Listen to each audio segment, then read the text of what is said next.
to jump into it with Mike. I appreciate y'all being here. Are we live right now or no? Zach, I don't think we're live. Why are we not live? How cool is Streamlabs? Oh, no, we are. We are. We are live? How? Okay, we are live. Okay, well that... Oh, my God. I don't even know what you guys heard or what you didn't. Shout out to technology. We are here. It is Monday night. Ready to do a real draft with you guys. Best part is Sammy and I will be in the draft, drafting for one of our followers. So appreciate you guys being here. What's up, Michael in the building? Zom in the building says best thumbnail ever with JSN. What's up, Fault? We see you. What's up, Joel in the building? Scribbles, Lou, Kev, Chase. I appreciate y'all being here. Oddshot. What's up, guys? Welcome in. Welcome in. So apparently my first word was we are live, which is crazy because YouTube finally put us live probably 3 minutes after I actually started talking. I was confused. I was refreshing my YouTube stream over and over again, trying to get it to show up, and it just wasn't. Sammy and I are super excited to be here with you guys. We got there. It's a Monday night. You know what that means. A real Dynasty startup draft is happening with the land community. The best part is Sammy and I are going to co-draft a team for one of our viewers today as well. We will be drafting today from the 10 spot. So we'll be drafting right here at the 110 for Mike. And then after the 10th round, he is going to take over. And if he's not here yet, we'll just have kind of Sammy check in and make his picks while we kind of go through the rest of the stream there. But not a single trade in this league. Not a single trade is made. But remember, that was the case last week as well. And then we ended up having like 7 trades in the draft. That's right. That's right. But I appreciate y'all being here with us. Hey, if you have yet to hit the like button, be a friend, hit the like button, show some love. We are going to do a giveaway today. And the new name, which I'm going to be honest with you guys, straight away, I knew exactly how to say this. I knew exactly what this meant. Okay. I did not ask if it was Perseus, like Dr. Seuss. I did not say that. Okay. Didn't ask Joel that. I knew the entire time that it was Perseus. Okay. So that is the code word for today. If you want to enter the giveaway, all you have to do is simply like the stream, type Perseus into the chat. And the reason we're doing that is because we've got a brand new league that we just released today that we'll be drafting this time next week, the Perseus League. And anybody who is a promo code land annual Mother Flock member can enter. All brand new members get fast tracked. But yes, Perseus is the code word for today. Is that what you thought? No, we just completely run out of I guess all of these gods Greek? These are Greek gods. So someone's telling me that's not how it's pronounced. Maybe Joel has lied to me then. Joel, if you've lied to me, I would have thought, because if you think of like Zeus, Perseus. That's what I said. I said, is it Seuss like Dr. Seuss? But that or Perseus is the other thing that I thought potentially. But are there not any Greek gods that have like easy to pronounce names left? Have we gone through all of those? Okay, I'm looking at Google and I don't know if I want to use this word. Why don't you go ahead and how do you think Google says to pronounce that, Sammy? Well, how could it be bad? How could it be bad? What do you reckon? How would you pronounce that based off what Google's telling you there? I'm gonna look it up right. Oh, no way. Go ahead. Just let us know. There's no No, way. we're just waiting to hear it from you. you got to change this right now. You got to change this right now. There's no Go ahead, way. Sammy. Give it a go. Okay, no. Zach, I'm getting Perseus. Okay, well, Google is... My Google, American pronunciation, because you're on British, Zach. Go to American. Oh, okay, so the British are just out there just throwing that around. Yeah. Okay. Yeah, American, we're good. American's Perseus. Okay, Perseus. Okay, Perseus, which... Yeah, that's closer to what Joel said. Anyway, code word is Perseus, all right? That is the name of the league that is drafting this time next week. shout out to you guys. Appreciate y'all for being here with us. Hey, fun little news before we jump into the stream. I did release my first video on the Fantasyland Football channel, 10 must drafts for 2025. Definitely go subscribe if you haven't subscribed over there. Did release the first short as well on the Fantasyland Shorts channel, so go show some love over to those channels.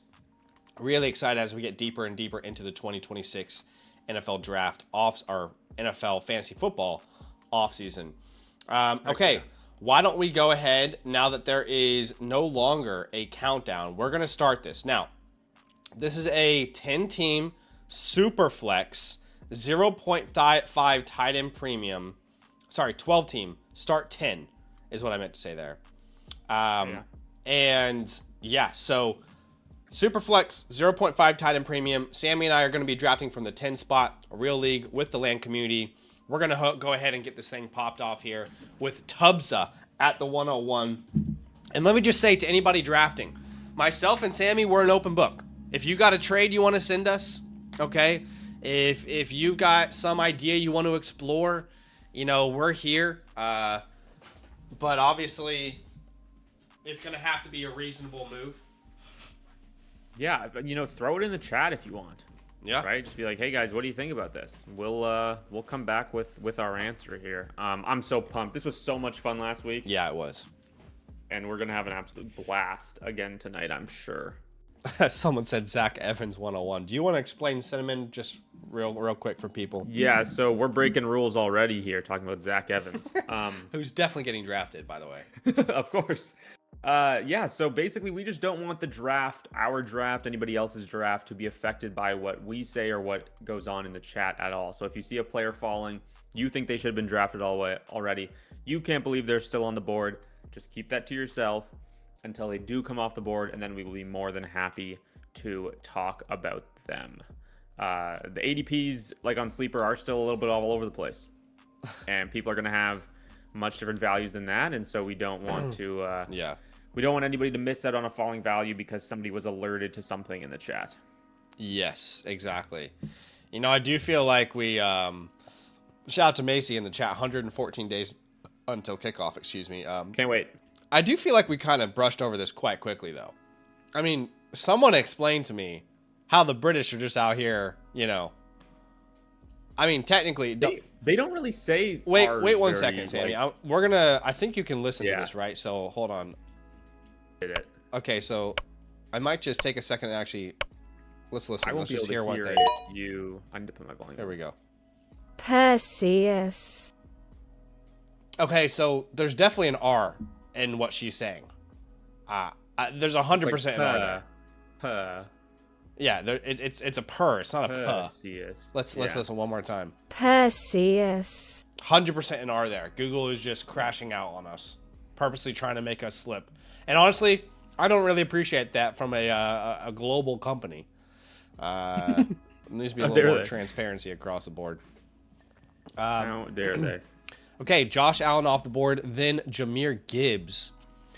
J Stump here goes Jackson Smith and Himba at the 103. Now Kev's on the clock. He goes Bijan Robinson at the 104. Now Sammy and I are going to have a lot of conversations on the back end, which back end meaning Discord. We're going to message each other, make sure we're on the same page, because obviously we can't really talk strategy in front of you guys because everybody that we're drafting with is, you know, listening to the stream most likely. Yeah. So we're gonna try and strategize through a Discord chat and see if we can come out as good as we did last week. Which I loved our draft this week. Same. Last week was a banger. Gonna be hard to repeat that though, honestly. Yeah, it was really good. We got some really nice values. We were able to move around the board. What's up, David? Yeah, welcome in, man. Welcome in. Zom. Hey, Tom Brady could still come back, technically. As Drake May comes off the board at the 105. Technically, he could. So, again, it is Perseus. Okay? That league is now available to enter. Apologies, I didn't actually announce that officially on Discord yet. I can take a second here and try and announce that now, but yes, that league is now available to enter. As Jamar Chase comes off the board at 106. Thomas Joel goes Puka Nakua. Let's see what Calendars does here. We're on the clock in 2 picks.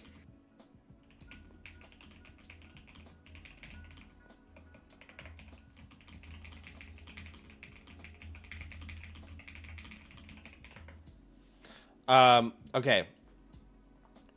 Yeah, but Sammy and I are open to tearing down here if you guys are interested in tearing up to the 110. So yeah, if you want to send us an offer, we let us know if that intrigues you at all.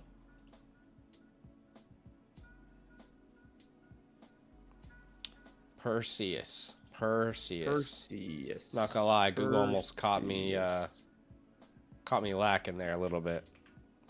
They really did. They really did. Calendars doesn't seem to be with us in the draft room. I thought I saw his light on. Yeah, it's off now. Maybe he's probably got a Q set though. Maybe he'll pick Tom Brady. Who knows? Perfect way to start your draft. It's really good. I mean, the GOAT? Is there a better... I'd argue there isn't a better way. That's why he's the GOAT. He's the GOAT. So clearly there's a Q set up there based off the pick that he made. Ooh, Amon-Ra St. Let's around at the 108. Who are you thinking here? I sent it to you. Okay. If not, then we need a backup plan.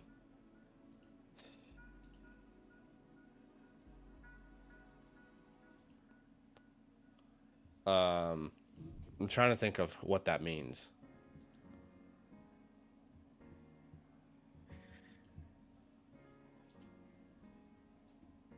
I'm not going the first one. I'm not going the first one. I'm not telling you what I want. I'm just telling you what I have what my best available is.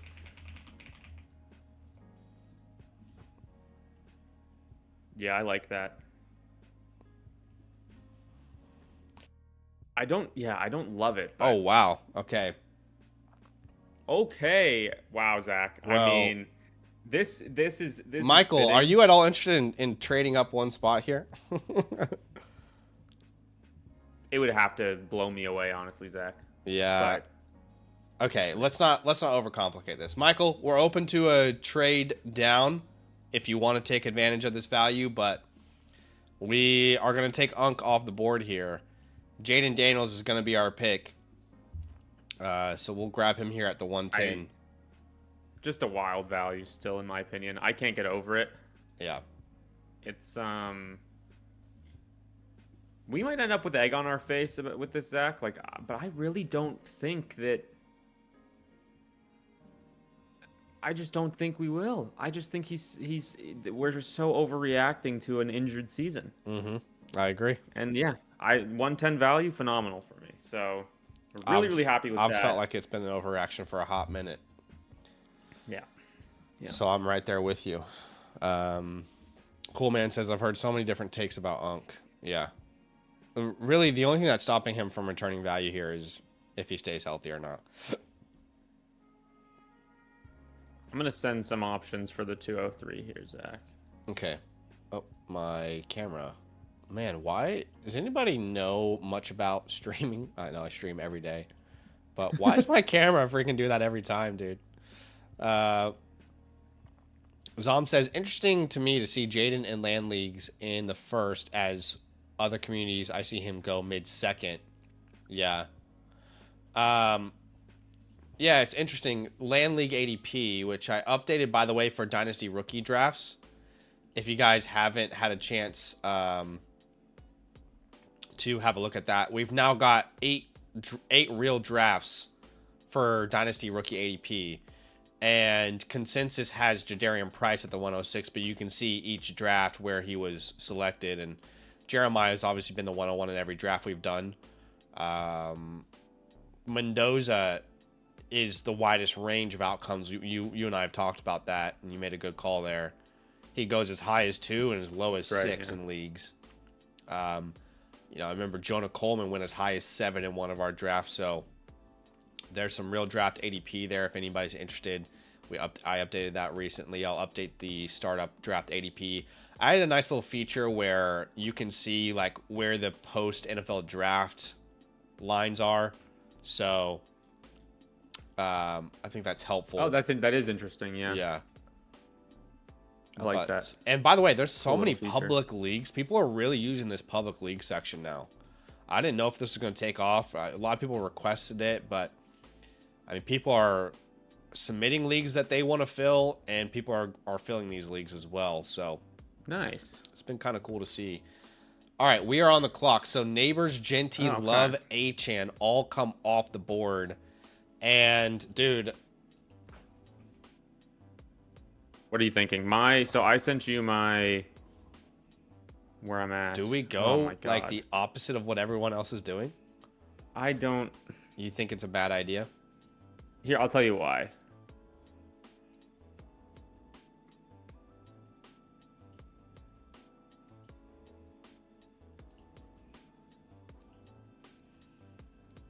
Man, that's where I'm at. Like genuinely seeing how this is going.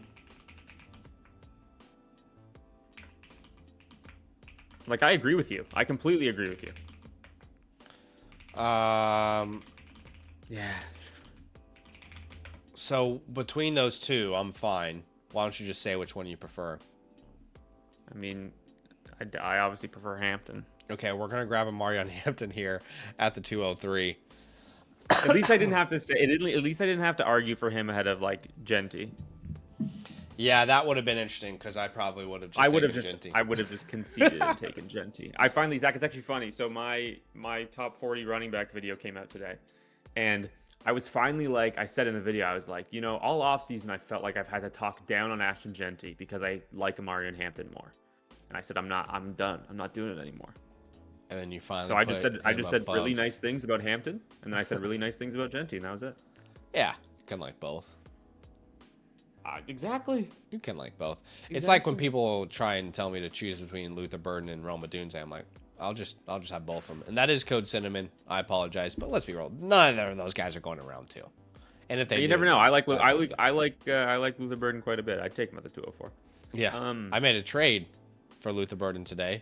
I saw that banger, by the way. I think I'll show you guys here in a second. I think I'll show you guys once the players are actually selected. Right. It's a good idea. Scribbles says it's a shocker that I wanted Hampton. I agree. Yes.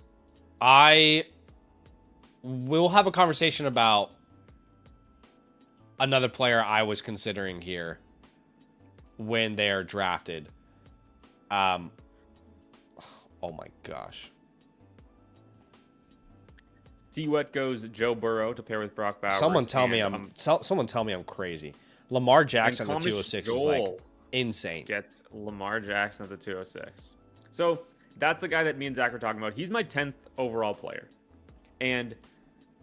But looking at how this draft board is unfolding, the last thing I want is to be in a situation where we take 2 quarterbacks and then there's some crazy value on the board in the 4th round or the 5th round, and we just have to pass on them because we can't take a 3rd quarterback before our wide receiver 1. Man, I was really tempted. Honestly, if it was just me, I probably would have just started Daniels and Lamar and just zigged while everyone's zagging there. Let's see how it plays out, because I do think there's a scenario where we look back and we go, okay, yeah, we could have done that. But also with the fact that, there doesn't seem to be a lot of trade action, not a ton of movement going on right now. Yeah.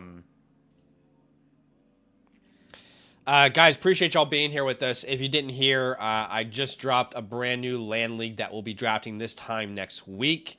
And in honor of that brand new league that you can now go ahead and enter the drawing, obviously need to be a promo code LAND annual Mother Flocker member to actually be a part of these leagues. Like, the only reason that we run these leagues, pay our commissioners, and make sure that they run really well is because we want quality leagues for our community to be a part of. So got to be a promo code LAND and you'll be the flock member. But if you are one, you get fast tracked. If you've never been in a league before, you get fast tracked right into the next one if you want. So, but in honor of the Perseus League, Perseus League.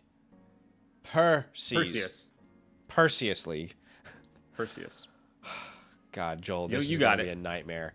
By the time we're drafting next week, you might be saying it right. In honor of the Perseus League, if you want to enter today's giveaway, all you have to do is like the stream and then type the word Perseus. Unfortunately, you can't type it however you want it to sound. You just have to type it kind of how you see it, okay? So we get a wide receiver run at the end of round 2 here. You know what's interesting, Zach? Jefferson and CeeDee Lamb have been consistently going at the 1-2 turn, I feel like, in these startups. This is a price I am much more comfortable with. I agree. CeeDee Lamb at the 210 is very palatable. Yeah, I'm a little lower than consensus on these guys, just very, very slightly. Obviously, I still have them both as late second-round picks. But just the fact that both CeeDee already 27, Jefferson about to be 27, this is like max value for them, right? Like, you're not going to be drafting a 28-year-old wide receiver in the first round of a startup. No. So that's why I was Hampton over Jefferson. Those were the two guys we ended up picking between. Yep. And yeah. So through almost 2 rounds, we have 1, 2, 3, 4, 5, 6 quarterbacks selected. If 2022 Dynasty Superflex startup drafts could see this, they'd be rolling in their grave. Dude. Do you remember when Trevor Lawrence was like the 107? Yes, after his rookie year or whatever. I remember that very clearly. Okay, we're about to be on the clock again. Yeah. I'll message you just a few guys that are screaming out at the top of my board here. Okay, I've got some ideas as well. There's what I think that's my top 4. Gone.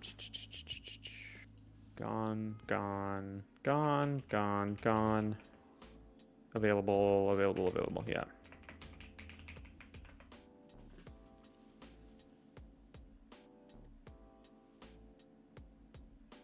Zom says, "Be right back. Gonna go coach a kid pitch baseball game." Is Zom saying he's gonna coach a kid on how to pitch in the game of baseball, or is there a game? I think it's like pitch base. I think it's like it's a kid pitch baseball game. Like the baseball game is of the like kid T-ball. Pitch variety. Or like I think the coach. They actually. I think the coach pitches. I don't know. Pitches. So what is he teaching the kid if the coach is pitching? How to hit the pitch that the coach throws. They got to come up with. I mean, that is just terrible branding. It is really bad. Maybe Zom isn't. We got to get the marketing team on that. It well enough. Tubza goes double quarterback, the only team to do so in the first 2 rounds. Josh Allen, Jackson, the way this Dart, is which I like. Panning out so far, I kind of wish we went Lamar. But we have a tough call here because there's a lot of no bites. Nobody's trying to move up at all. Anybody want to move up? I'm going to call my trade window. Joel. Let's do it. And we're not asking for anything crazy here, fellas. Something like if you're in if you're anywhere from 306 onward, right? We want to move back a few spots here. And we could move down from the 303 to your pick in the 3rd round, and then move up from like the R53 to your 4th round pick, something like that. Yeah. Let's see what offers come through. A simple 2 for 2. Nothing crazy. Basic Crown says kid pitch is the first year that they let the kids pitch. That's kind of funny. He said it's the I thought instantly, I was like, the amount of kids are getting hit by pitches probably, and that's he said it. So wow, lots of walks and hit by pitch. Yeah, I can't imagine the strike rate in that league is very high. Okay, let's Kevin, like, I'm gonna send you something. Let's say it's Kevin, right? I'm gonna send him something right now. My idea initially is just 309, 404 for the 303 and the 53. 309, 404 for the 303 and the 53. Is that what you said? Yeah. Okay, yeah. I'll send that through to him. Simple 2 for 2, and I think like I would do that with any of the teams at the back of the board, honestly. Yep. Oh, Kev just actually proposed a trade to us. Okay, nice. Where you don't have the clock on the screen, by the way, for the trade window. We are no longer on the board. Kev is on the board. He accepted it. Kev, yes, I think he sent us basically the same offer, if I'm not mistaken. Let me double check, because like last time, I know I messed things up. We had a boo-boo last time. We did make a boo-boo, but I think it was a simple two-pick move here. So we go back to the 309, but we move up basically around is what we were sent there. So yeah. Perfect. That's what we were looking for, right? Awesome. You love to see it. Exactly. That's exactly what we're looking for. And he goes Colson Loveland. And now Sammy is really, really sad. No, it's okay. Did we get Loveland last week? I can't remember. What was the team last week? We ended up with somebody in like the 7th round. Okay, right. Who I'm not going to say because I follow the rules. Meanwhile, we've committed send him in like 8 times. Yeah. As Patrick comes off the board. No, Patty. I'm Patrick. Did you know that SpongeBob is still making dude, a movie? They just had a movie come out. TV show episodes though, like they're making TV seasons of SpongeBob. I grew up watching it. I tried to put it on and I just thought to myself like, man, this is mind numbing. Yeah, like, you can't it's like I am not a child anymore. Yeah. I just sent you, trying to stay ahead of this here, I just sent you my best available. And you said yes. Because I like all of them. It's basically where I'm. Okay. Jalen Hurts, man. I mean, you don't like Caleb. This start from calendars, I wouldn't have gone him on around the first, but Caleb Hurts at the 205 and the 305, it's just nuts to me.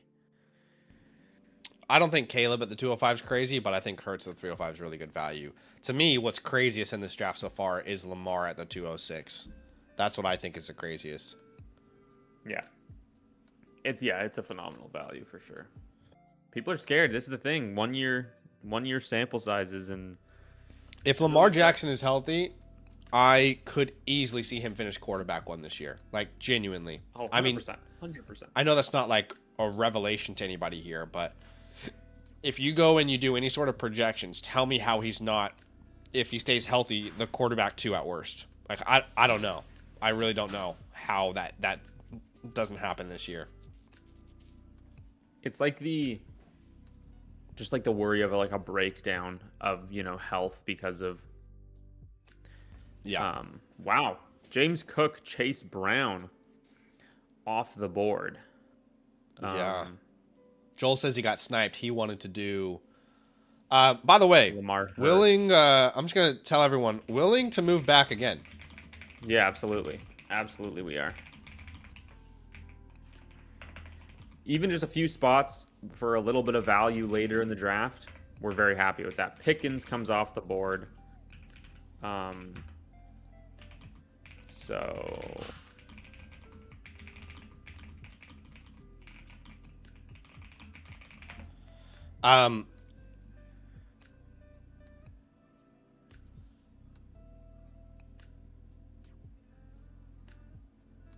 yeah, so just even if like just a few spots, if anybody wants on the turn wants to move up here, we're very much open to that. There is somebody I do really like if we can't get a deal done. No, same. I mean, there's a lot of really good options, I would say.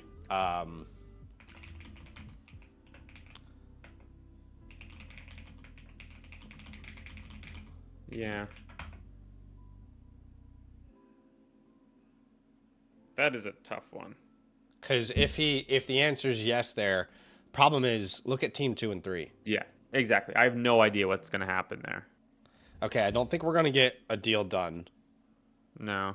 So... Oh, God, this is tough. I think that I'd go with the first guy just because I do think there'll be a value later that we'll get, even if it's not one of the... Okay, we are going to take Rashee Rice here. And we're still willing to trade back if someone wanted Rice and they now want to trade up for him. We're still willing to make a deal similar to the one that we just made.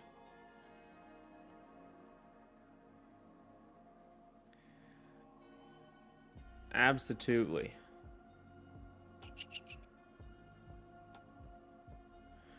Jay Stump calling his trade window. Is that what I'm seeing? Is that right? I see in your chat there. Okay. Right next to your head. So Joel's going to call that for us. And Joel keeps track of the trade window timer for us, by the way. But Jay Stump is now got his trade window going. And that actually kind of allows me just to send... I'll send him an offer. And I'll send a couple other people an offer as well. And just kind of see... Absolutely. You know, if there's any action, if we can get on it. Jump on it. Ride it. My pony. You know what I mean? I'm picking up. You get it, right? There. Yeah. I get it, dude. I get it now. I get it now. Aselimo. Actually, Tubes. Trade's coming your way, Tubes.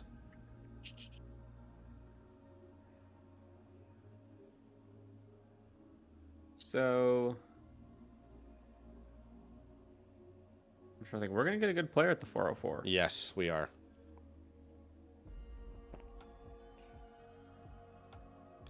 Aselimo, I'm going to send you something. I see Liam in the chat. He goes, just joining in, but I know Sammy went crazy about getting Hampton and Unk. I was pretty pumped. I was pretty pumped with that start there.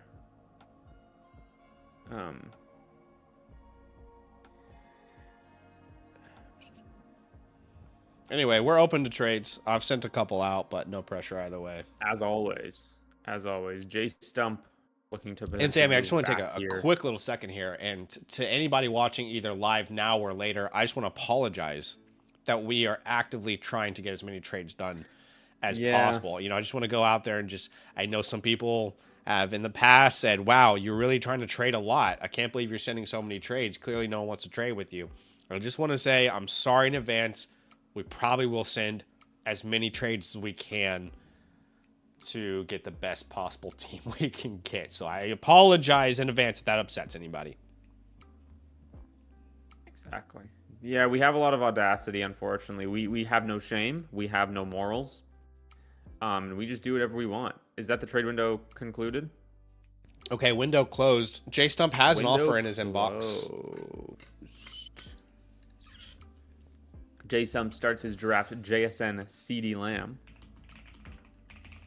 It's a good start. It's a very good start.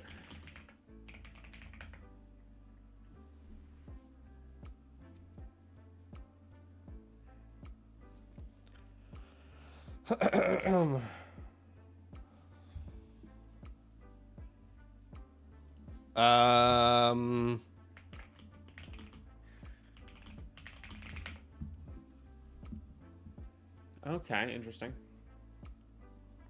Yeah, I mean, I'm very indifferent whatever on those for me, guys. really. Yeah, they're bad. They're all like just crunched into a tier. So but yeah, and I really like what you said. If we don't get one of those guys at that position, Carnell Tate. So Jason surely triple wideout. Those four names, right? You would think. I can't guarantee it because there's 3 picks that I could see going one position, and then the other guy just... I'll tell you what is a great option if we don't get it. Last resort there. Yeah. Okay, there's one off the hit list. That was a pipe dream. That would have been nice. But that probably, honestly, Zach, that probably guarantees us one of the Yeah, that's of the true. other That's guys. true. I really like Ibuka. Yeah, same. I I have People are- him yeah. higher in my redraft rankings than I didn't really realize I was high on him until I looked at like consensus ADP. He's my wide receiver 15 in redraft rankings. I didn't think that was crazy, but looking around ADP, it seems like pretty aggressive from me. Yeah, I'm very much like my rankings currently on the site for 2026 are like best ball with a market bake. Right. Because I'm like transferring them directly over to Underdog. So it's a little awkward because like I'm not going to put a guy 15 spots ahead of ADP because I'm never going to take him there, and I want to actually have my rankings be useful when I'm drafting. Yeah. But I'm going to be higher than the market on Ibuka for sure. Jonathan says it's very aggressive.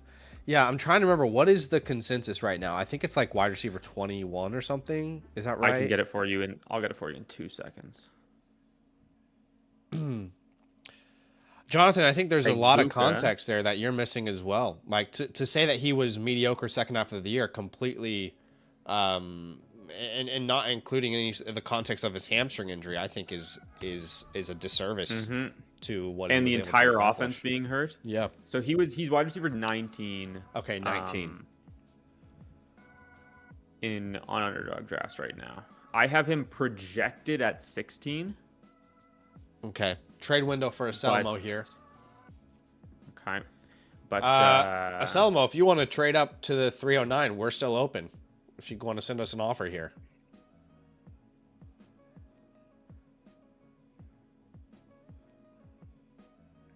Also, Zach, you know what's funny? Like, what if the Bucks opened last year with a bunch of injuries in training camp, and then the team finally got healthy for the last 6 weeks, and then Ibuka put up what he did in the first 6 weeks of last season. I think Ibuka has legitimate top 5 finish upside. Me too. Like JSN I really upside. think that's possible. I'm not saying that's what I'm expecting. That's like the 7% chance outcome, right? Mm-hmm. I would be shocked if he doesn't finish top 20. I would be shocked. Yeah, and this is this is very much the JSN. Exactly. Very if you much. just flip his season, right? I think that he's going in the neighbors range of startups. If you put if you just flip when the Bucks were injured, when Ibuka was injured, and you put his final 6 weeks at the end of the season, the rookie breakout narrative, he's way higher. We're not saying he is JSN. I can't. No, I mean, it's not. Nobody said he is. It's not comparing them as players. It's comparing them as a breakout potential. Yes, I'm saying the guy who's going in the 3rd round on a team where he has the opportunity to be the one, but he hasn't had that full breakout yet. Okay, well, Joseph can tell the future. So if anybody wants to know who to draft... Joseph, I'd be curious what the Powerball numbers are, brother. If you got any heads up for us. If you could tell me exactly where, what Ibuka's stat line would be, that would be very helpful. I'll place a wager right now to buy my parents a house. Yes.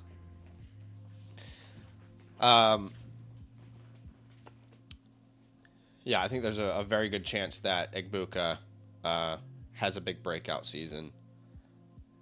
I really don't think people understand how drastically a hamstring injury impacts your ability to effectively get open. Baker was not good. The entire offensive line was injured. And what we know is before the hamstring injury, he was incredible. Then you have to place him into the X. He's not an X. But by the way, you don't have to be an X to be a superstar fantasy wide receiver. A lot of your favorite receivers, a lot of you guys don't even realize, aren't playing the X position. Dude, literally JSN this past year. Well, Jason played a little X, but... Well, he's this slot. Well, yeah, I mean, X in the Seattle offense this year wasn't really an X because they were just so condensed.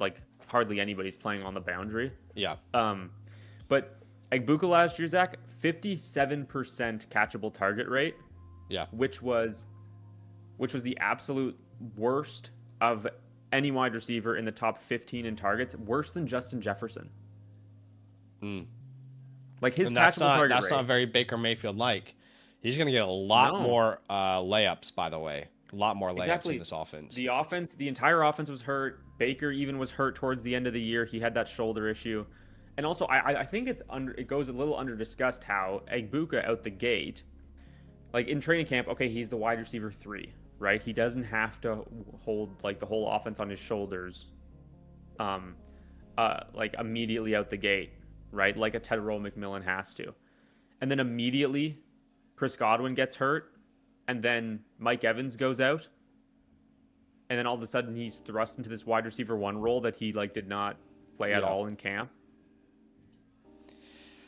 I think we like to ignore context a lot, which is why there's another player I'd love to talk about that I talked about in today's most recent, the first ever redraft video for 2026 I released on Fantasyland Football. If you guys have not checked it out yet, definitely go give it a watch. I'll put a link in the chat and you can save it for later, or you can, whenever you like, I'll spam it there. But I think the best players are able to, damn it. Oh, sorry. I think the best players are able to read through the context of it all. I hate that Purdy was just taken. I hate it with a passion. We took him in like this exact same spot last week. Yeah. So I'm obviously fine with the guy that I mentioned. I also don't mind continuing to punt, and like I technically have this guy ranked higher, but I'm fine with Walker, which I think is who we're gonna take.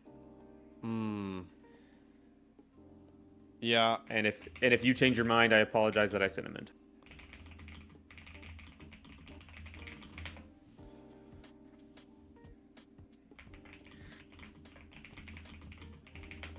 You know that I don't like that, but yeah, I'd go. Oh, this is tough. Where do you lean there on those two? I think we are going to take Ken Walker take here. the wheel. Take the wheel. Yeah, you got it. We're going to draft Ken Walker here. So we start our draft. Daniels, Hampton, Rice, Walker. We're going in on the Chiefs, baby. Nix was the other guy we were heavily considering there. I really wanted Lawrence or Purdy to be there, or Egbuka. Yeah, I personally, Bo Nix goes at the next pick. I have Lawrence, Purdy, Bo, and Justin Herbert actually in a cluster of 4 ranked back to back to back to back. Yeah. So I'm really kind of largely indifferent on those guys. I would have been fine with Bo Nix there as well, but I think that we'll be happy with whoever our quarterback 2 ends up being later on. Yeah.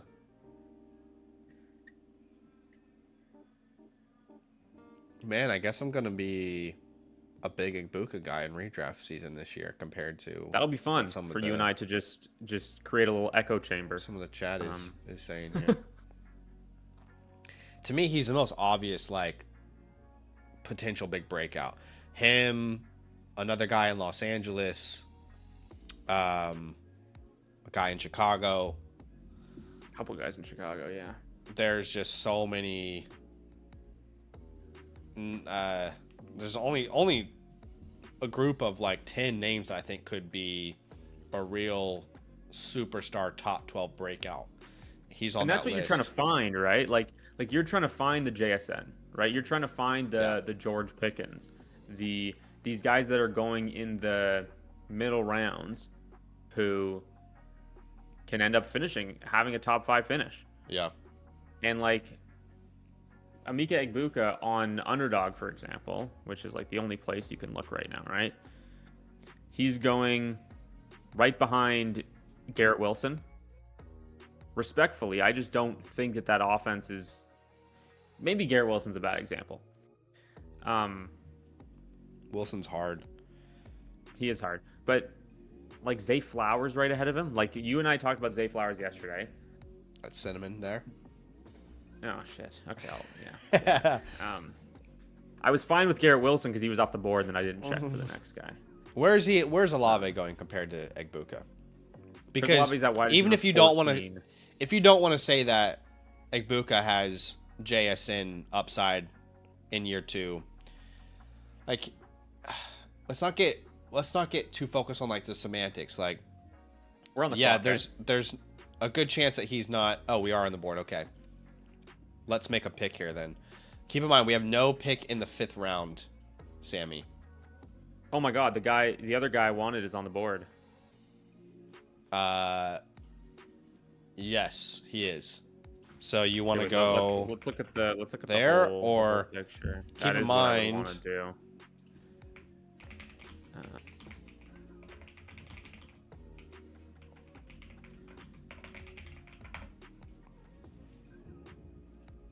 I mean, yeah, probably. Is that what you're thinking? Probably, because I don't even know who it would be here. Yeah. I feel all like right. I'm... We are you good with going that? to... Yeah, I'm fine with it. We'll take Luther Burden off the board here.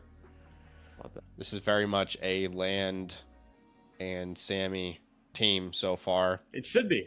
It should be, you know? Now, we did have a trade go down, and it was pretty simple. Aselmo gets the 403 and the 510. It's a 1-spot move from the 402. Four spots later. Yeah, so it's pretty simple. One spot in the 4th, 4 spots in the 5th, 6th. Who were those? The 402 and 403s off the board, right? So who did they swap? So it was Purdy. They swapped Purdy Trevor. and T-Law. So Stump wanted T-Law. Aselmo didn't really have a preference, I guess. But just quickly with Egbuka, like, let's not get caught up in semantics here. Like, I said the percentage chance that he actually reaches like some 19, 20 point per game season is like 7%. Okay. If you're in the chat and saying there's literally no way that's possible, then we don't play the game the same way. And that's okay. But he could even be a breakout and give you a Chris Olave season, right? Like a Chris Olave 2025 season, I believe is incredibly realistic for Emeka Egbuka in 2026. Like, I think that is a fair, like, if you want to settle on that being the outcome, sure, I'll draft that all day. What bothers me is like the definitiveness that people talk with, and that's what started this whole thing, was just saying every metric in oh my God, the world is telling you Egbuka's a bust. Yeah, no, exactly. No, I think that, like, because what all you and I were saying was that we think that the range of outcomes for Emeka Egbuka includes a very, very high elite finish. We think he could be a top 5 guy. Yeah. That is not me saying I am predicting.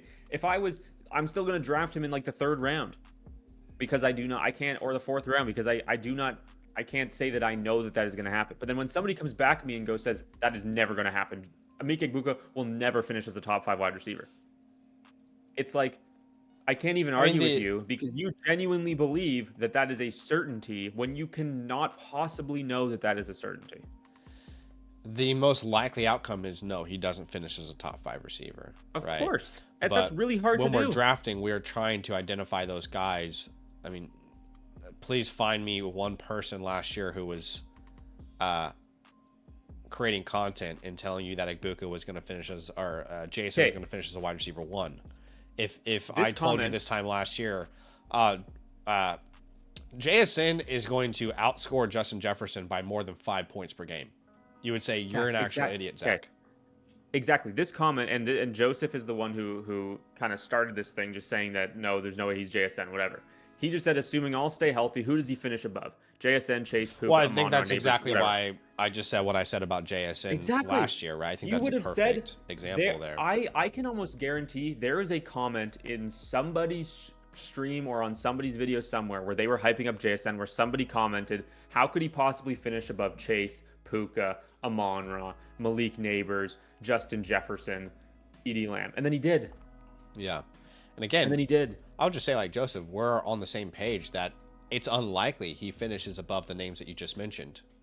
But we're trying to identify players who could get into that tier, who could finish higher than they're currently being drafted, right? I mean, that's really where you win your leagues, when you try to identify those players. I remember, I mean, this is, some of you, this won't age you, or some of you might not remember this. Other people, it will make you feel old.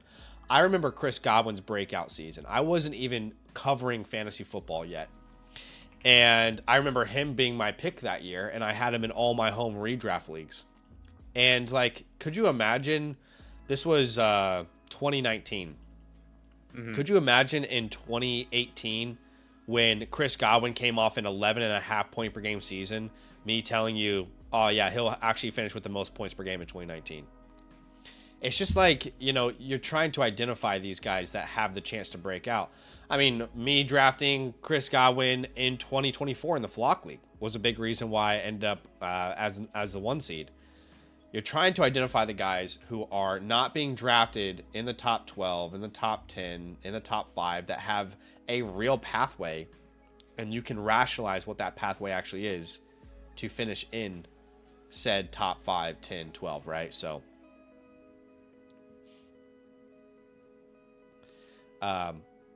but also don't get this idea that because we're using the name JSN, it means Igbuka has to be the same player as JSN, right? It's just a similar projection, in my opinion.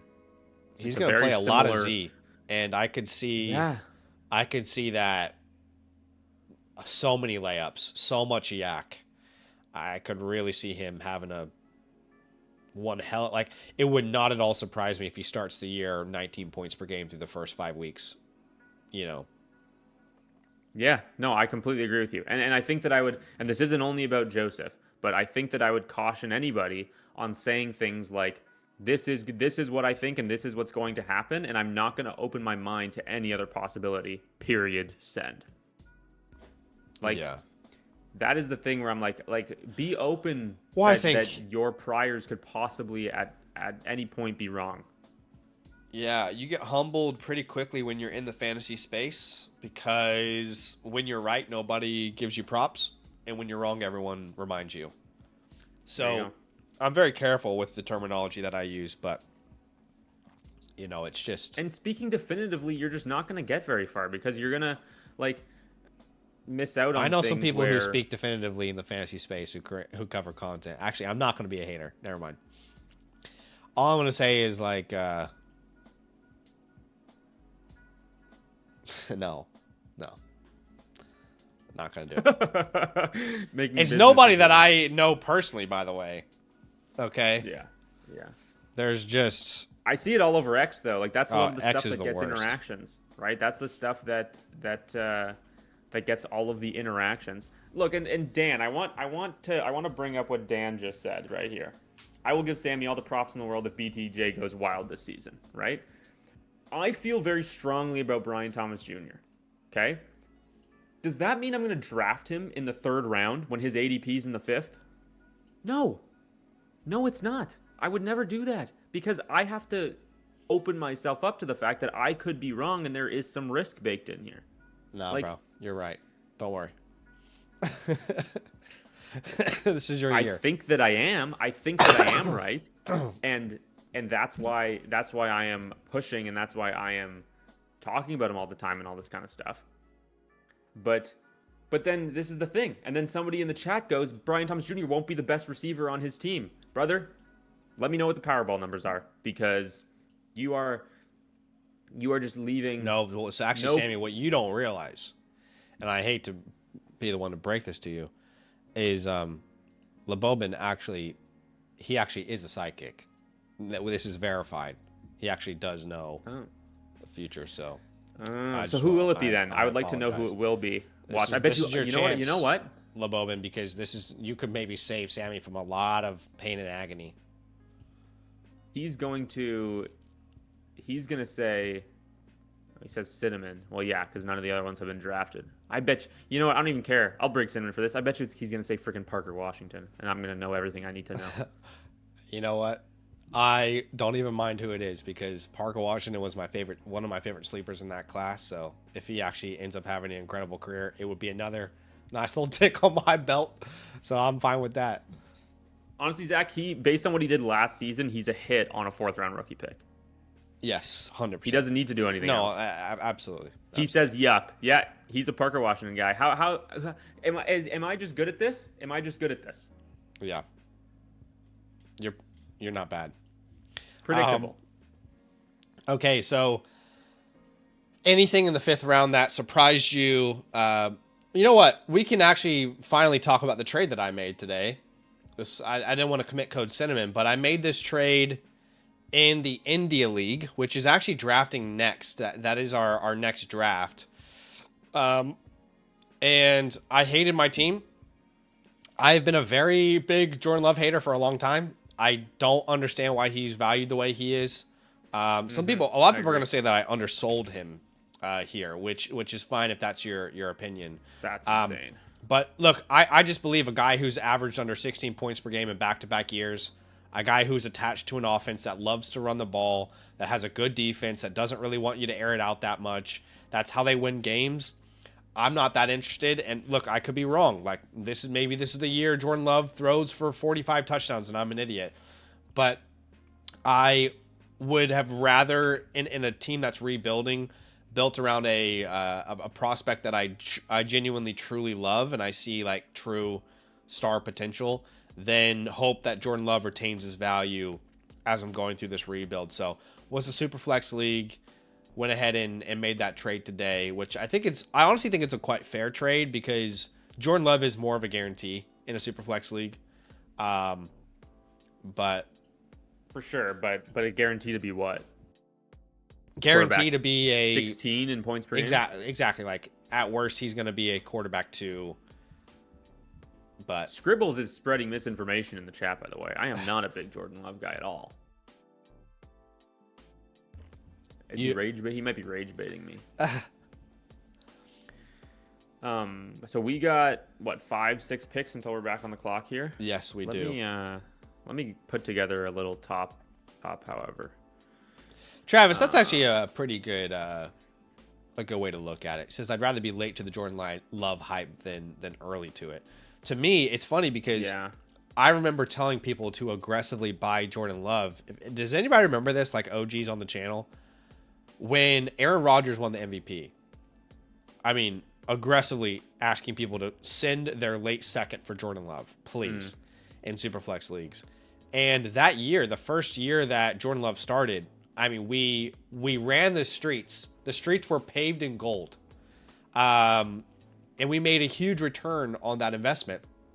But I just feel like he's someone who is not really living off of fantasy reality. It's more just like the security of his contract and his situation.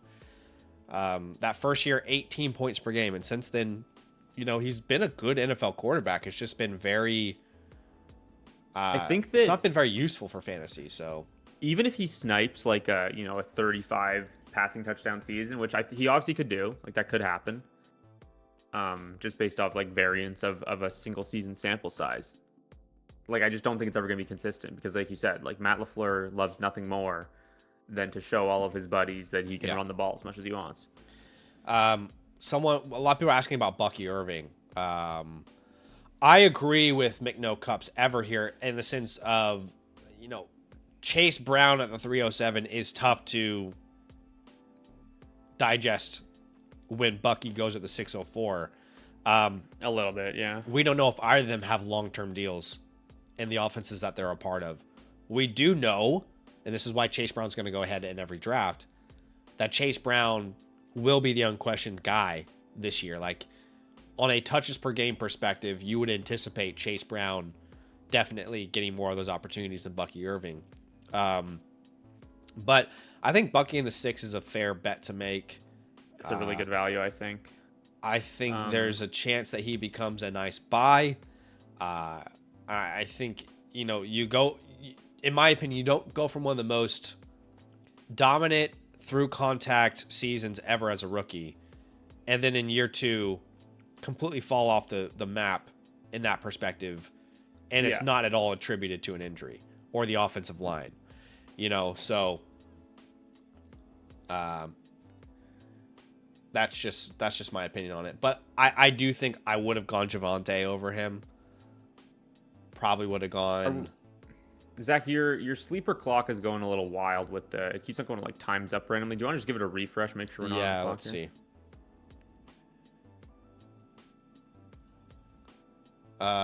Yes, we're good. See what? Okay, I just sent you my top whatever. One or two of them has come off the board since I sent that. Yeah. I will update this. Yeah. I agree.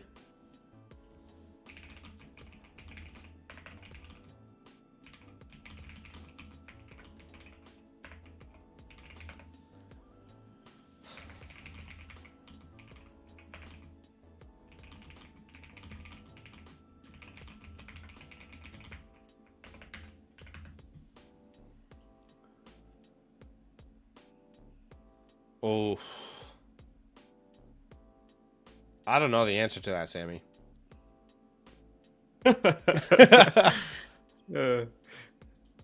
That's like my favorite. Honestly, it's one of my favorite picks on the board, to be honest with you.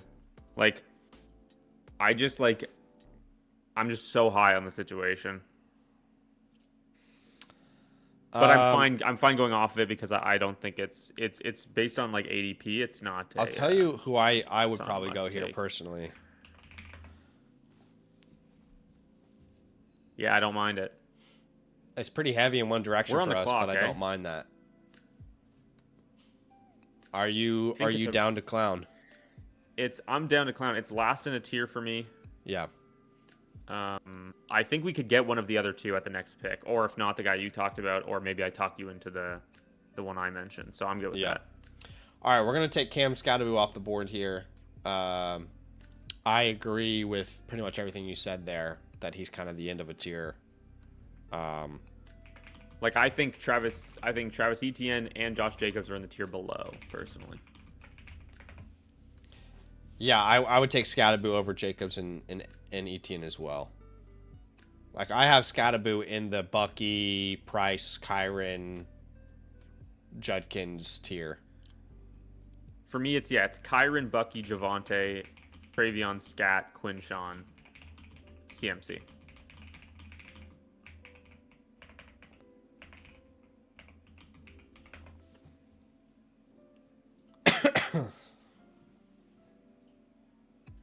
So I can't even. Who are they going at the back of the board here? We're blocking it. So yeah, let's move me. AJ Brown just went off the board,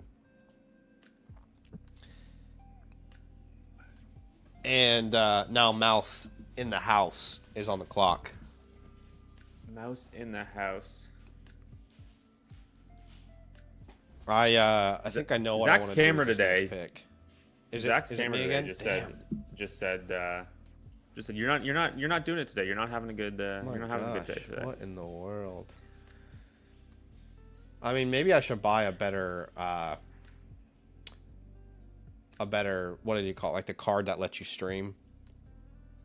I've got like capture card or whatever. Yeah, capture card. Yeah. I've got like a cheap Amazon one I've used for ages. Me too. I do like too, and it's constantly. I dealt with this. It's like I'm sure people will have seen it. All of a sudden, like my camera will just like flash the no signal color bars. I get that all the time. Yeah. I'm like, yeah, okay, all right.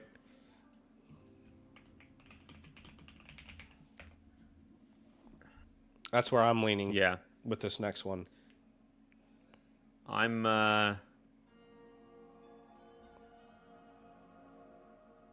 yeah. I'm there too. Wow. Damn. Okay. So Baker is gone. That was definitely one of the names we were considering there. But I'm still happy with plan B here, Sammy. Yeah, I mean, look, it's not my favorite thing in the entire world. If we leave it any longer, I am not going to be happy with what comes back to us. I agree. So yeah, I'm fine with you letting you take this one. Okay. We're going to grab Tyler Shuck here as quarterback too. I am personally a really big Tyler Shuck guy this year.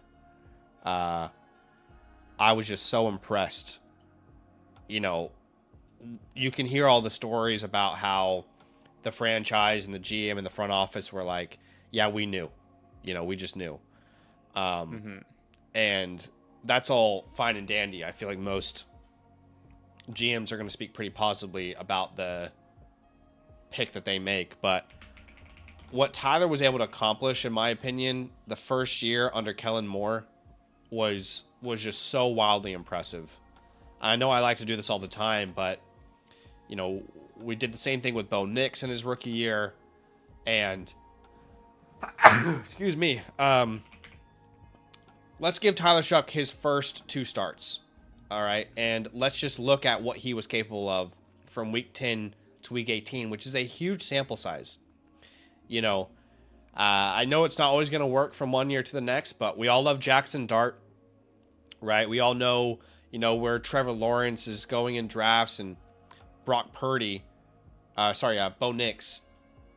But Trevor Lawrence obviously outscores him on a points per game basis, but between even Dart and Nix, like, there's real potential. I think Shuck is drafted alongside these guys next year. Maybe he's a 4th round pick. I know he's old, still on a rookie contract, but man, from week 10 onwards, I think he was one of the most impressive quarterbacks in the entire NFL. I really do. Second in completion percentage at over 70%. Like, do we understand how rare that is for a rookie to do that? And I know he's a 26-year-old rookie, but insanely impressive, you know? And this makes Dart look horrible, but I think it's because it includes like the first 3 games when he was like coming in for read options. We really should compare like the back end of the year for all of them. I thought I had that up there, but I apologize. But you know, 7th in passing yards in that span. Adjusted yards per attempt at 8. I mean, and he didn't turn over the ball much. Oh, and by the way, they just added a guy named Jordan Tyson.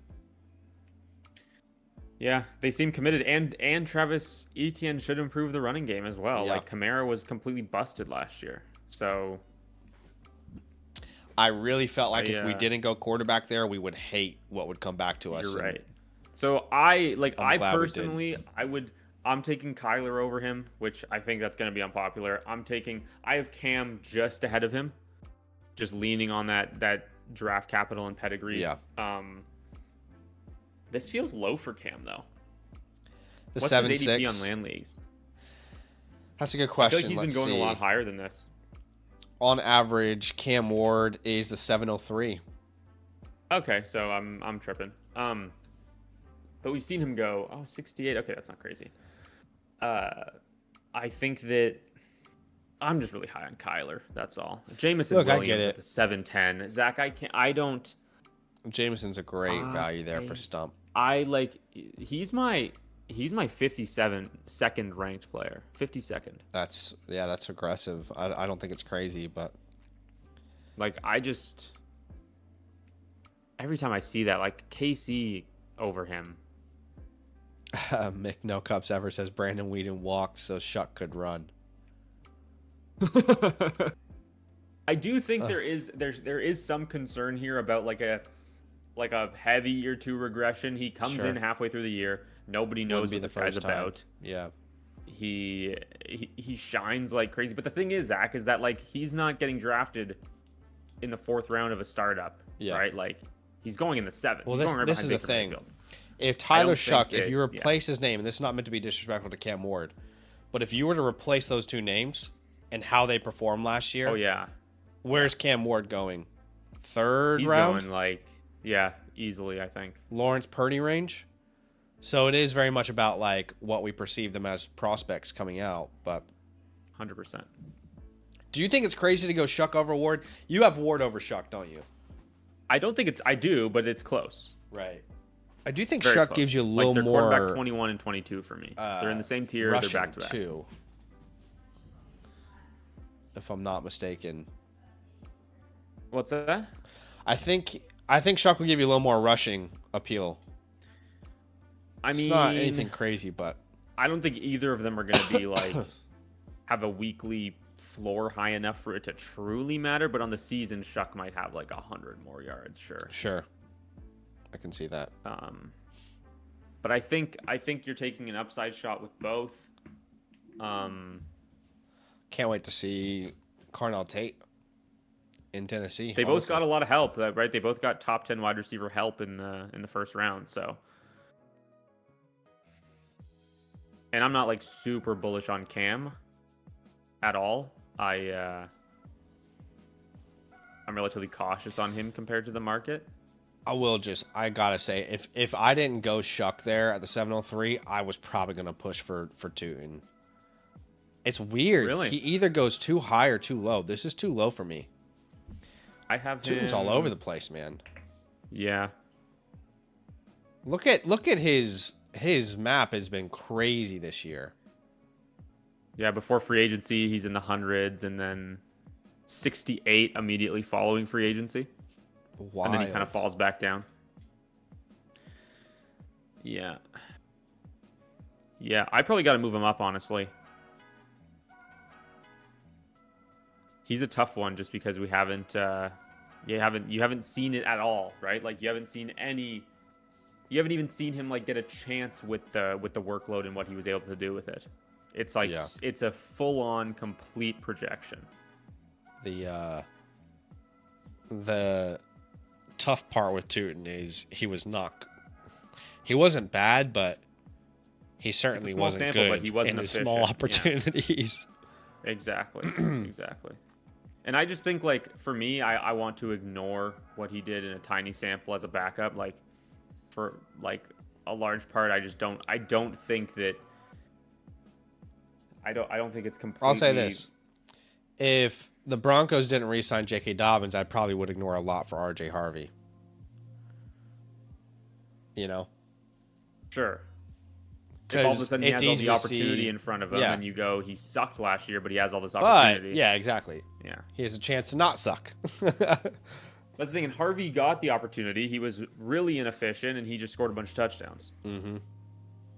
So he was pretty good through the air. That was it. That is a little bit of cinnamon. I apologize. It is, yeah. Guys, appreciate y'all being here, by the way. If you have yet to show some love on the stream, we are doing a giveaway today. I'm going to give away some trade question vouchers. If you'd like to enter the stream, it's the stream giveaway. It's very simple. Step 1 is to like the stream. And then step 2 is to type today's code word, which is the name of the league that is drafting next week, which is Perseus.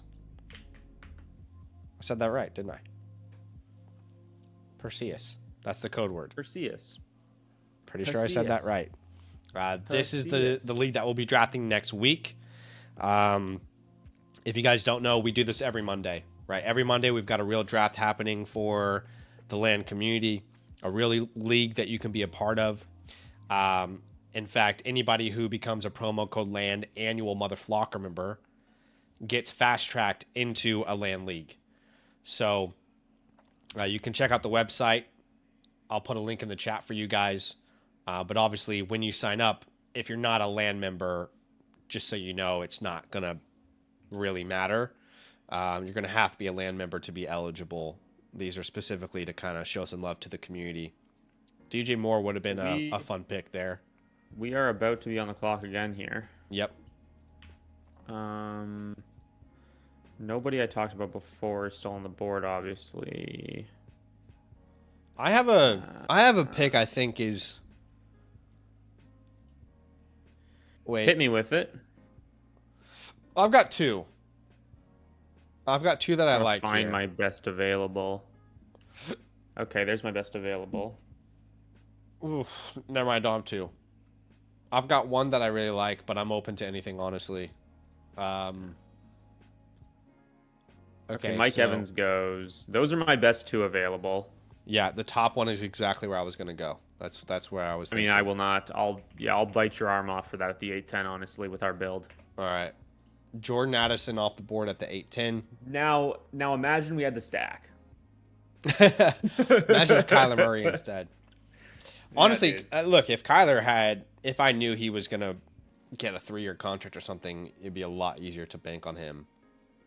And the reality is, if Kyler Murray fails, in Minnesota, then whatever harsh criticism you gave him was completely fair. But if he doesn't fail and he's even a mid-level starter, he's probably going to get extended. I don't think they let someone walk out of the building again that showed that they could run their offense. So there's a lot of opportunity there. I just think he's been, people talk about him as if he was way worse than he was the past few years. Yeah.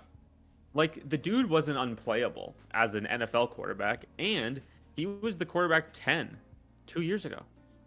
Yep.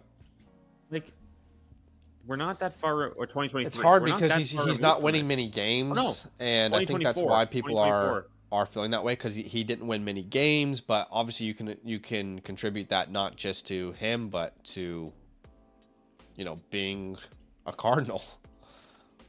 Without being disrespectful, I mean, really, that's a big reason why he's not winning games. Okay, so we're about to be on the clock again here, Zach. I mean, the other guy I mentioned is on the board. Yeah, I was going to say either him or I can't believe it, but I was thinking maybe even this player, which seems crazy to me. Ooh. But, do you know, now you're speaking my language. I thought he would be drafted by now, but I kind of like this one more. I just... Yeah, me too. I definitely do. I would rather have that. Wow. Are we really going to do that? That's so funny. I never would have thought you would have messaged that name to me. No, even myself, I said, are you really about to say that name? Say my name. Say my name. Can you show me the board super, super quick? Yeah. Let me just make sure that is this guy off the board?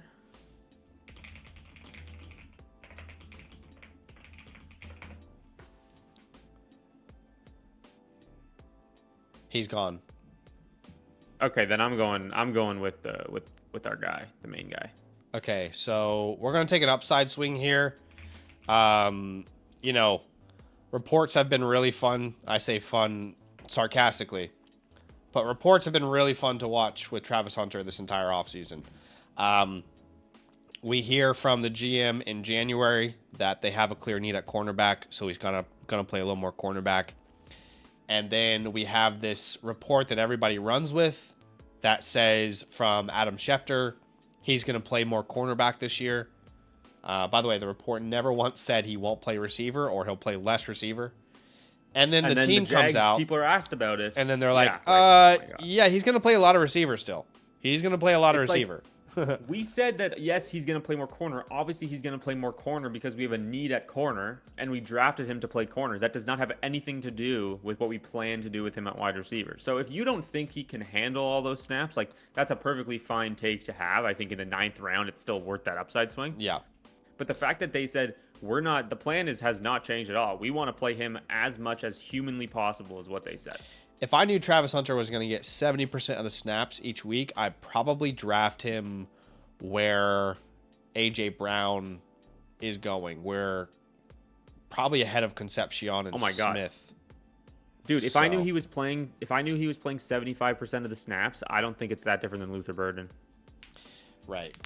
It's genuinely. There's a real upside case there. We did get a super chat here from Ben. Dynasty 12-man Superflex Titan Premium went wide receivers first 3 rounds and got Jefferson, London, JSN. Quarterbacks are Ward, Darnold, and Tua. Ugh. As a quarterback needy team, did I sell picking Price over Mendoza? I like 2027 quarterbacks better, but I don't know. Here's a hard part, man. Coming out of a startup and having the plan of I'll address quarterback in next year's draft. Really difficult because everybody's teams are going to be quite even. Well, and you drafted Jefferson. There'll be some people who are, ready to compete, others who are trying to rebuild and punt, and teams in between. So it's impossible to actually project where any of those picks are. There will be plenty of teams in your league who are trying to be competitive this year. Their entire team will be injured, and their picks will be worth a lot. So I think it's hard to bet on like the 2027 class because we don't even know if those quarterbacks are going to pan out to be. I think there's a lot of potential there. I would say if I left a super flex draft with Ward, Darnold, and Tua, I would feel a little skittish. I don't think it's a complete disaster. No, Obviously, it's not ideal. agree. My thing is like looking towards 2027 when you drafted Justin Jefferson is not a good idea. Right. Like, I'll Because- figure it out next year when Jefferson's on the team. Well, Sure. Like Jefferson is going to lose a ton of value, just the fact that he's going to be 28 next offseason, and then you just wasted a year trying to put together a quarterback room with Ward, Darnold. But Jefferson is still sellable. So, like, yeah, you end up there's needing definitely a lot of places you can take this team for Yeah. sure. I don't think that it's the end of the world taking No. Price over Mendoza here.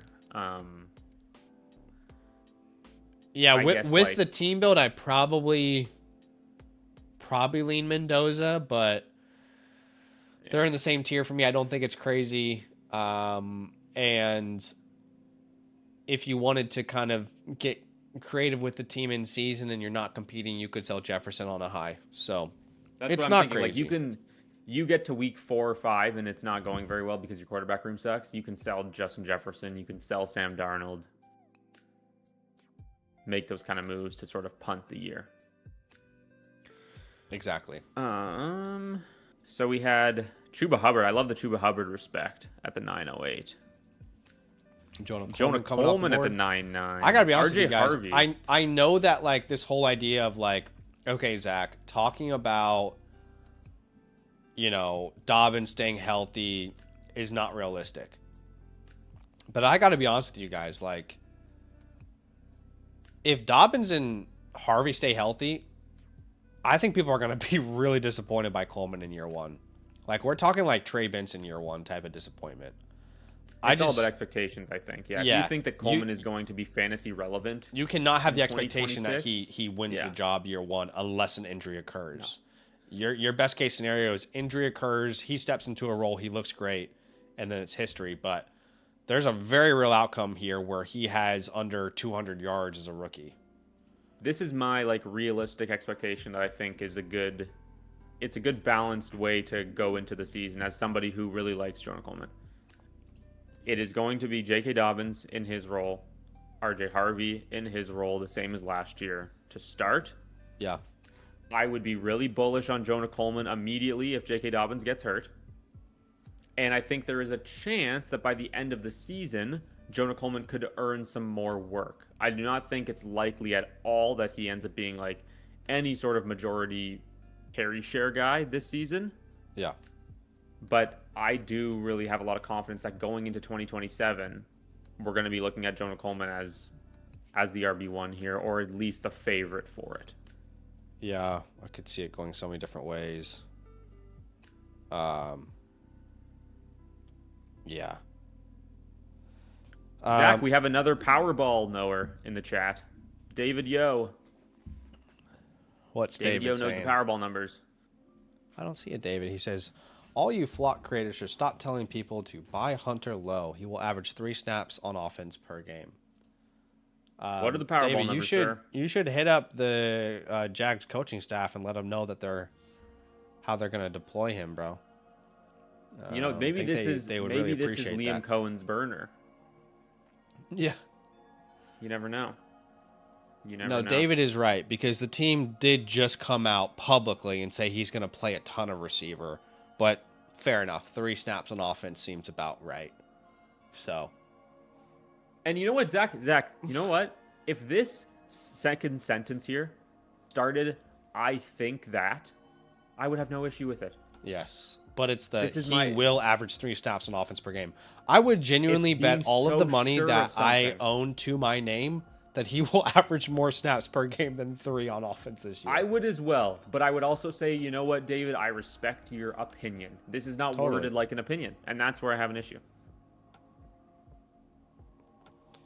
I also Bobo agree says, with Michael. I think it's wild people are taking Hunter over Parker when Parker had 12.6 points per game once Hunter went down. I just want you to read that sentence one more time. And in that sentence, read the last 4 words one more time. I am not there. I'm not at all anti Parker Washington at all. I love Parker Washington. I am. You wouldn't have found anyone in his rookie year who would have been more excited about him as a sleeper prospect than me. But please don't forget those last 4 words of the first sentence you wrote out there. Because I can promise you, if the Jags view Parker Washington as an important part of the future and Travis Hunter, and they want to decide, do the guy that we traded up, 2 first-round picks for and took 2nd overall, if he's a really good receiver, should we feature him or not? I think, yeah, I mean, this is what's annoying, though. Like, again, I'm not going to go on a rant about this, but I hate that the community always views this in black and white lenses where, like, you have to be in on one player. I've hated that about the Bird and Adunze situation. I've hated it. I think they're both great buys. I hate it with the Chuba Hubbard, Jonathan Brooks situation. I hate it in Jacksonville. And, you and I will disagree, Sammy. But I think there is many ranges of outcome. Like, would I be shocked if Parker Washington scores more points per game than Travis Hunter? No. But if Parker Washington scores 12 points per game and Travis Hunter scores 12 points per game, whose value is going to rise? Yeah. So, yeah. Also, Zach, David says he's a Jags season ticket holder since 1995, and we need to stop being lazy and listening to brother, only then national why are you pundits. not listening to your own franchise when they talk about the player? It's your head coach. It's your head coach, brother. Your head coach said he's going to play a ton of receiver. Your David, general manager said he's going to play a ton of receiver. David, can I just tell you for a second, brother? I appreciate you. I respect your opinion. Did you just completely ignore the part where I said he's going to play a lot more cornerback? Like, we're not disagreeing it's such on a, that. Like I feel like, it's just, it's difficult to have conversations where just context is completely ignored. Completely ignored. I'm going to blow some people's minds right now. But this player that we have never seen try to be replicated in the NFL ever before, who wants to play full-time on offense and defense, yes, it is possible he plays a lot more cornerback and still plays a lot of wide receiver. The brand new GM last year who said he's going to change the game forever, yes, it is possible he plays a lot more cornerback and still plays a lot of wide receiver. David says Hunter isn't worth a top 10 startup pick. Well, thank God we took him at over 100. I mean, we don't disagree with what you're saying. I think he means top 10 rounds, probably. Okay. But it's funny that he said it that way. We should have taken Josh Downs instead. That's on us. We should have taken Josh Downs instead for sure. Okay, we are almost on the clock here. Yeah, I just sent you a fun name that you're gonna hate. It'd be hilarious if we took Parker Washington here. I know I'm code sentimenting all over the place, but that would actually be really funny. I can't fully see who's all on the board. Yeah, here. Oh, give me 2 seconds. Sammy, I just think it's so gross to do. Oh wow. Yeah, I know you hate it. That's fine. These guys are all gone. I think you would hate the pick I have in mind. Is this guy gone? This guy's gone, right? I didn't get a message from you. I'm spamming you, brother. Oh, I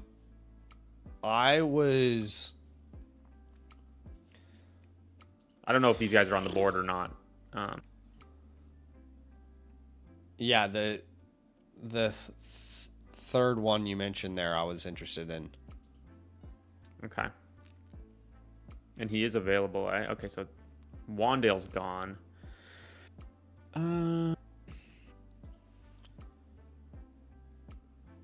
Cohen is going to do what Boselli tells him to do. Yes, if we know anything about Liam Cohen, we know he's going to run his offense the way that ownership tells him to run his offense. Also, David, like, Hunter could... Okay, like, you can't say coach speak and then just not listen to any of it. Because coach speak doesn't advocate for what you're advocating for. That's what's confusing. Coach speak is the exact... Coach speak tells you the exact opposite of what you are arguing. And he can be locking down wide receiver ones and also be playing wide receiver. So, yeah. No, it's not crazy.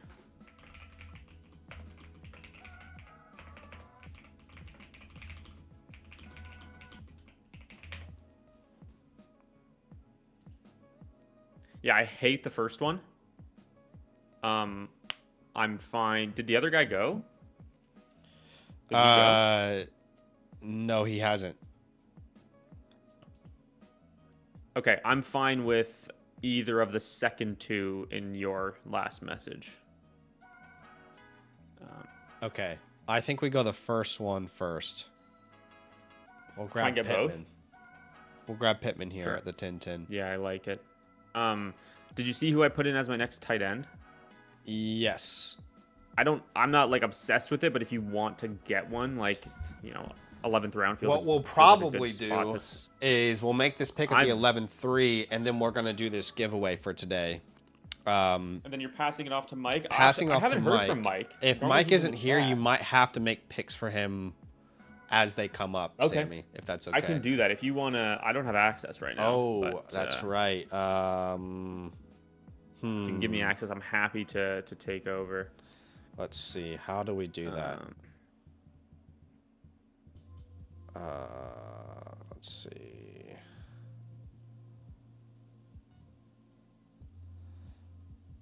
Is Mike with us?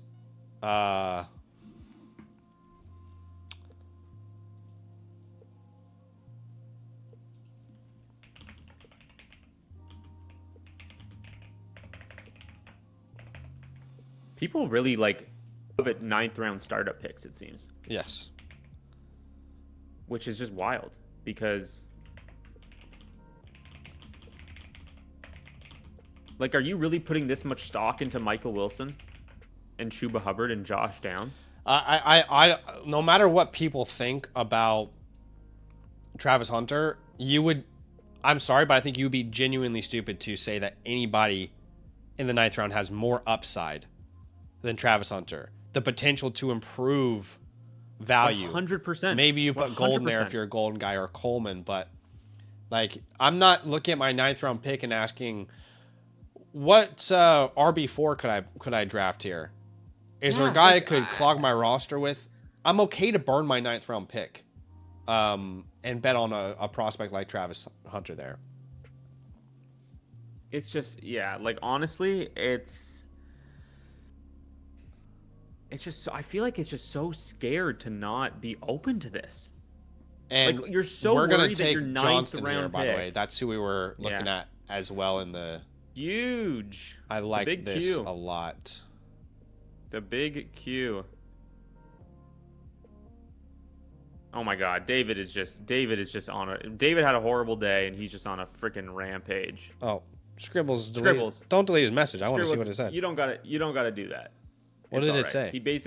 It said, I'll read it out. He said, "Y'all are doing the Lord's work, helping these guys who can't win $10 to $50 leagues on their own. Let me know if you want to come play in a high stakes league with some people who actually know ball, fellas." Dude, you're so much smarter than us. Thank you for gracing us with your presence, bro. I mean, how do I add a co-commissioner given he's here? been a season ticket holder since 1995, he's been doing this a while. So give me 2 seconds, Zach, and I'll figure that out for you. If I go league history. I'll be right back. I'll be right back. If you go to settings, okay, settings. Manage co-owners. I don't see that anywhere because I'm a co-owner. Do you have like a league settings at the top, like the gear icon thing? Yeah, I do. But is there a tab in there? Like, they have all the tabs. Is there manage co-owners in there? No, not for me. Ah, damn. So Mike has to do it then? I think so. Shoot. Let me come right back here. Apparently Mike has to remove me as co-commissioner and add Sammy. You can do 3. I know that you can do 3.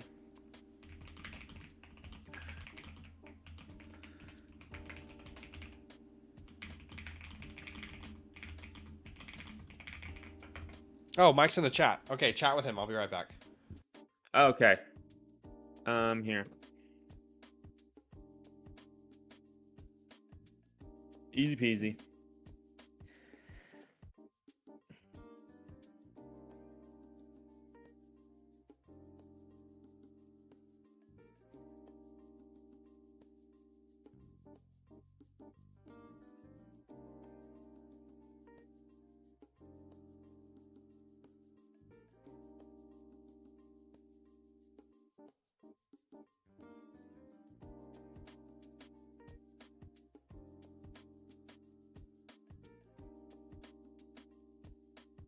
Let's see if I can pull this up.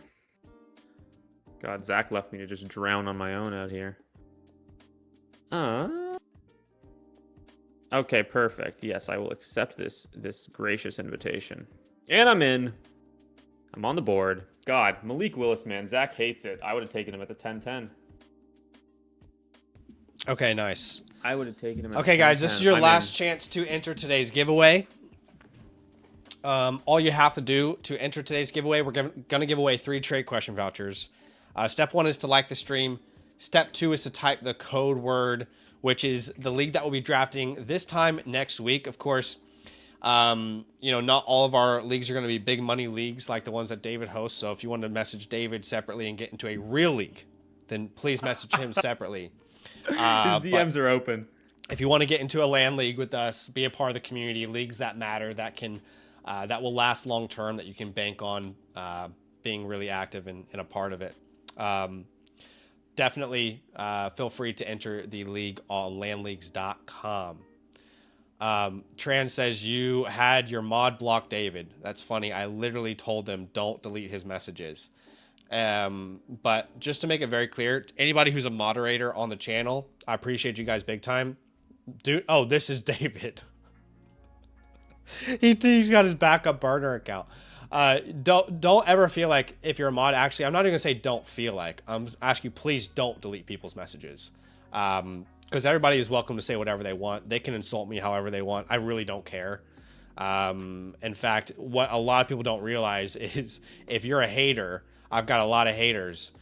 You guys are just as important to my success as all my lovers because you send as many messages, you help the algorithm. So please hate on me as much as you want. I have no problem with that at all whatsoever. Unless somebody is being, whether it's saying slurs or what's hilarious, Sammy, is this all happened over 9th round Travis Hunter. Yeah, it's really how wild. easily triggered does someone have to be? Telling everybody in the chat that they don't know how to win their leagues is not enough. I don't think to get. I appreciate what the mods are trying to do though, for sure. No, I appreciate all the mods for sure. Like I'm not at all upset at any of you guys.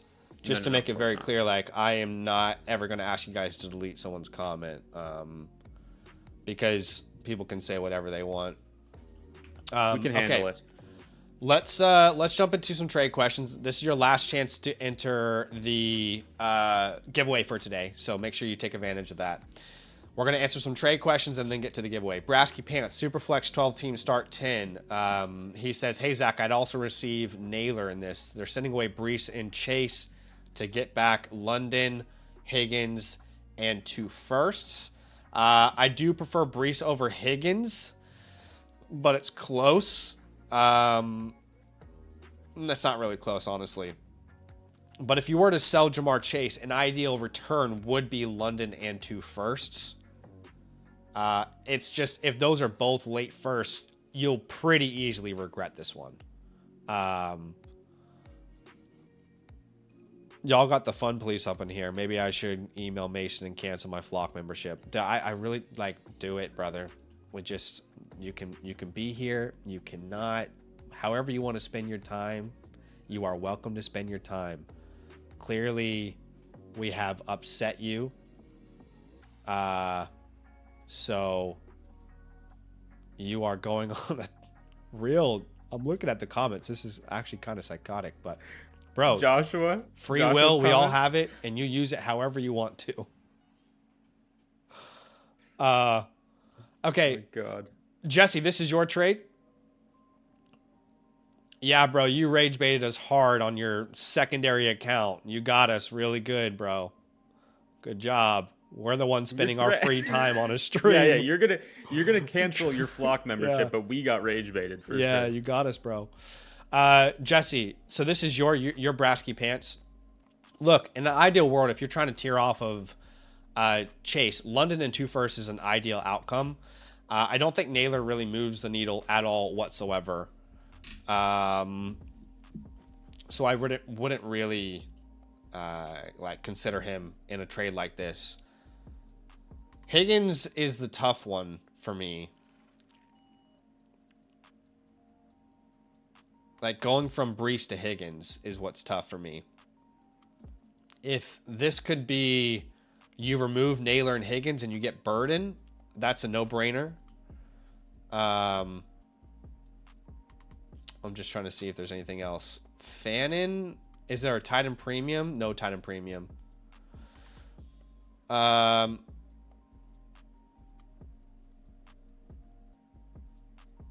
Yeah, I just think it's a little short with the Brees Higgins misfire there. One other counter I would say is if you can counter by adding another first and use it a second, then that would be enough for me. But yes, so did Jesse say this was him? I'm trying to find Jesse here.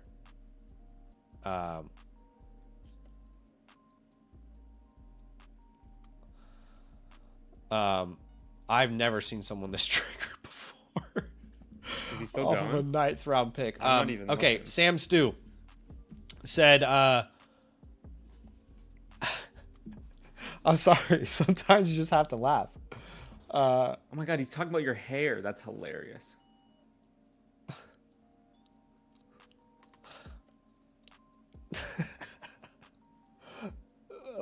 Sorry. Okay. Sam Stew sending away Judkins, Jacoby Myers, and the 107. Getting back Taylor and Michael Pittman. This seems relatively fair to me. It's a start 11. The 107 is in this league Simpson or Sadiq and tight end premium probably.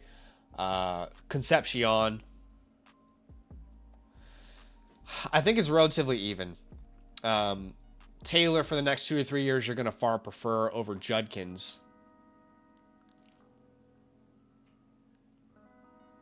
Man, I don't know. It's close, honestly.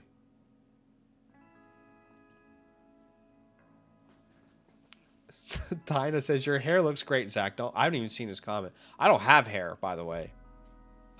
Which I'm actually fine with. But...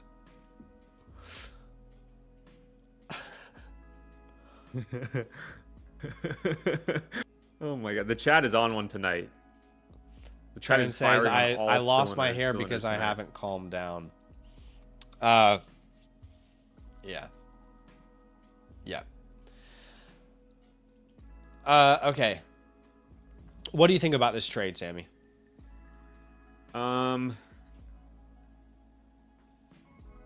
Ooh. Now, if he makes this trade, he is starting Purdy, Baker, Taylor. There's no real RB2 here that I love for him.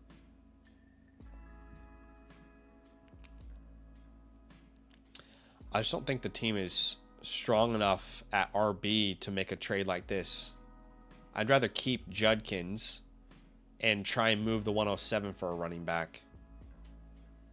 Okay, wait, Zach. It's not letting me make a pick. Okay.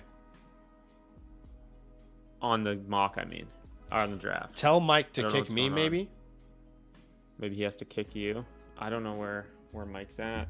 Do you mind drafting Mr. Mark Andrews here? Okay, yeah. Oh, you have the same queue as me. Okay, so you can set up the queue and just tell me who to pick then. Wait, are you able to draft, though? Yeah. Okay, well, I see the same thing as you. What did you hit? Because my plus buttons are all grayed out. I don't know. It just gave me the ability to draft. Okay. Okay, well, we'll see what happens with the next one. Okay, this trade, yeah, I think that Getting Sadiq is a nice plus, but I really like going Quinshon to Taylor and going. The problem is he would only have Taylor, Stevenson, Algier, Sampson at running back if he did this. So it's not like he's, completely fixed his running back room. Yeah. Does he need a tight end? Who are his tight ends? He also has the 101, the 201, so I guess it would technically be Jeremiah Love and Jonathan Taylor.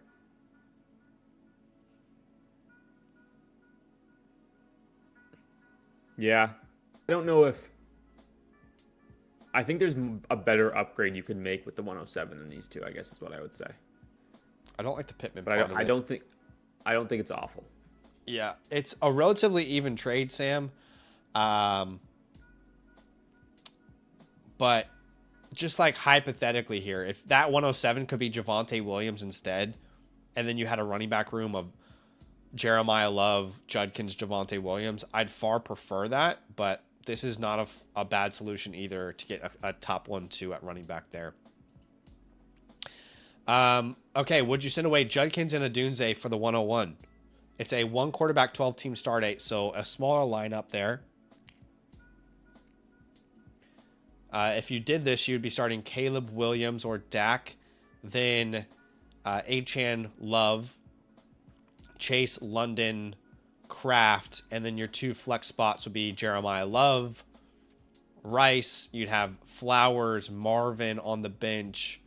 You'd have Walker on the bench, or you could flex him as well.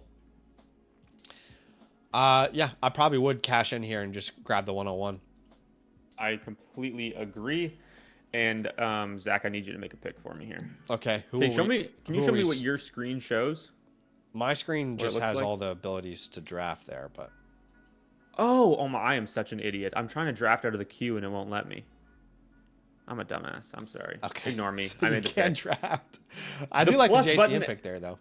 The plus button in the queue doesn't work, but the plus button on the main board does work. Well, as long as we got it sorted. We got it. I'm good. I'm chilling now. We got a couple more trade questions here. One from S. Goodman, which Saul Goodman is what I'm thinking of when I see that. Superflex start 9, sending away Shakir and Loveland for Ladd and Jameson. No tight end premium in this league. What do you think?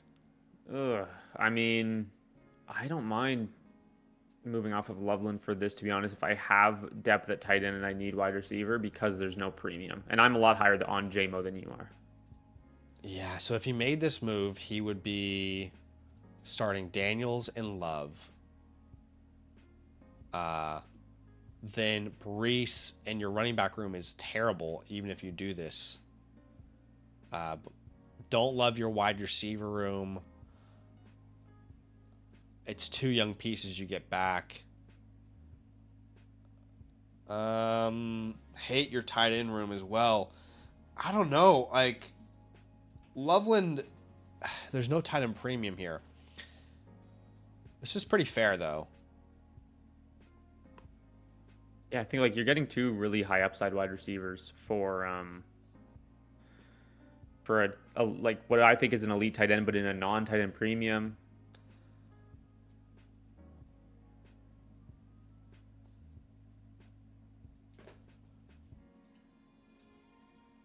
This is really tough. Yeah. I just don't know how I feel about adding more points to the squad when I don't think I'm a serious contender. Like, having a lineup of Daniels, Love, Brees, we don't know who RB2 would be. But then London, Ladd, and then our tight end room becomes likely. I don't like that. We would have to start 2 more names. And those 2 additional names would be probably Jameson, Addison, or Hunter. I guess he could put together a starting lineup. I just feel like in a smaller league, I'm probably keeping Loveland, man. Yeah, I think that's fine too. I do. I like JMO more than you. That's probably the difference. I think this is about as equivalent as a trade can possibly get. Really. Sure. Okay, so I want to first address the super chat. Appreciate you, Brandon. Says, appreciate the content from you two. My go-to Dynasty. Super hyped to have gotten into a couple LAN leagues. We appreciate you, man. Glad to have you, Brandon, a part of the community. OG. This is the David guy in the chat who's looking for some attention. Brother, you can pay me as much as you want. He says, "Hey, bro, David here." Hey, wait. So he makes fun of everybody in the chat for being here because they can't win their $10 to $50 leagues on their own. Yet he needs to pay $12.25 to I think he's just wanting to continue to be a part of the stream, which is fair. Like, if any of you want to pay for advice, I'm gonna obviously be here. I don't understand what the question is. David here, you had hair earlier in your videos. Should I send this trade to Nate and Avery? He's claiming... What is the question? He's claiming he's very smart. He's claiming he's very smart because he is able to see that you used to have hair and now you don't. Yes. It's certainly not a secret, y'all. This is the kind of intelligence. News. This is the intelligence that being a seasoned seed holder with the Jags since 1995 gets you. Yeah. Being able to tell when people had hair. And it seems like he's trying to flex that he's in a domain league by asking if he should send this trade to Nathan and Avery's team. Domain is great. We love the domain community. No surprise, I don't have hair, guys. Someone asked me in the chat, what happened to your hair? I said time. So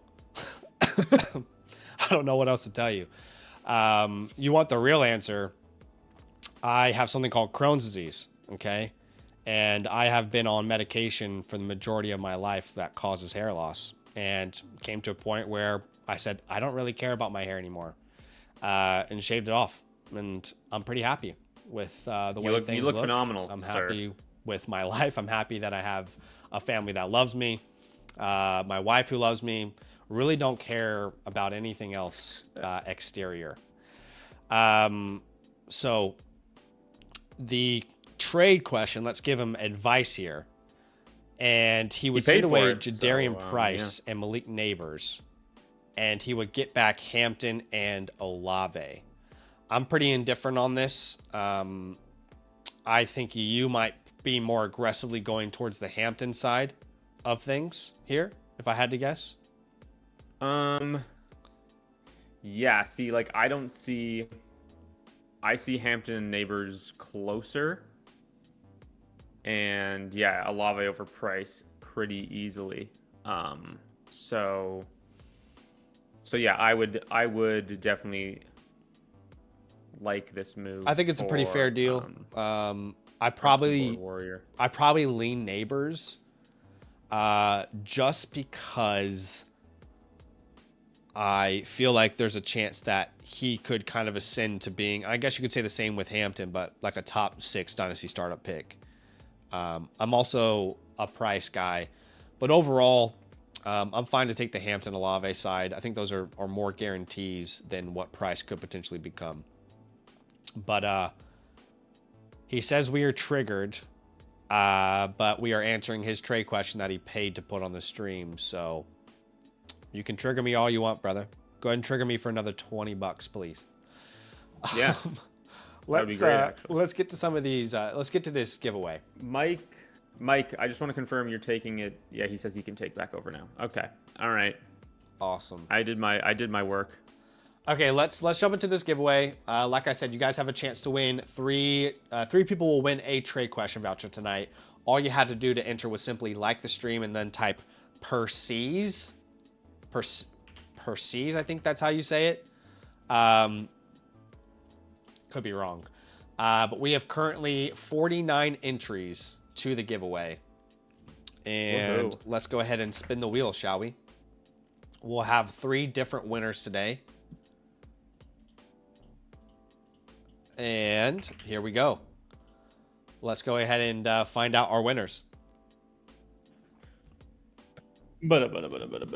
Our first winner of the day is Jesse Story. How funny would it be if what's the guy's name who's trolling? Jesse. How funny would it be if he won? That's our first winner. Our second winner is going to be Odd Shot Plug. And our third winner, one last winner for the day, cannot be a duplicate, obviously. Our third winner of the day is going to be Nick 2001. Shout out to all of our winners. If you won, shout out to him. Very simple to claim your voucher. Number 1, screenshot your YouTube account for me so I can verify you. Number 2, DM it to me on Discord. Number 3, tell me your Flock Fantasy username. And if you don't have one, create a free account using the promo code LAND. That way I can find you on the back end. Appreciate y'all big time for showing some love and for hanging out with us. Let's jump into some team reviews. And I imagine we can get all the ones done today that are in the queue. I think Mike is now drafting, by the way, so. Yeah, Mike's got it. Mike's taking it over. Okay. Gonna get into some team reviews. Sammy, do you want to stay for these? Yeah. I'll stay on for these. All right, we're going to get into some team reviews. Very simple way to get your team reviewed on the live stream. Customized review of your team with a playbook that will come later on is available. Got to use a promo code LAND. That will give you a free voucher that you can use through the Flock store when you become an annual Mother Flocker member. Or you can buy one just through the a la carte store if you remember a different promo code.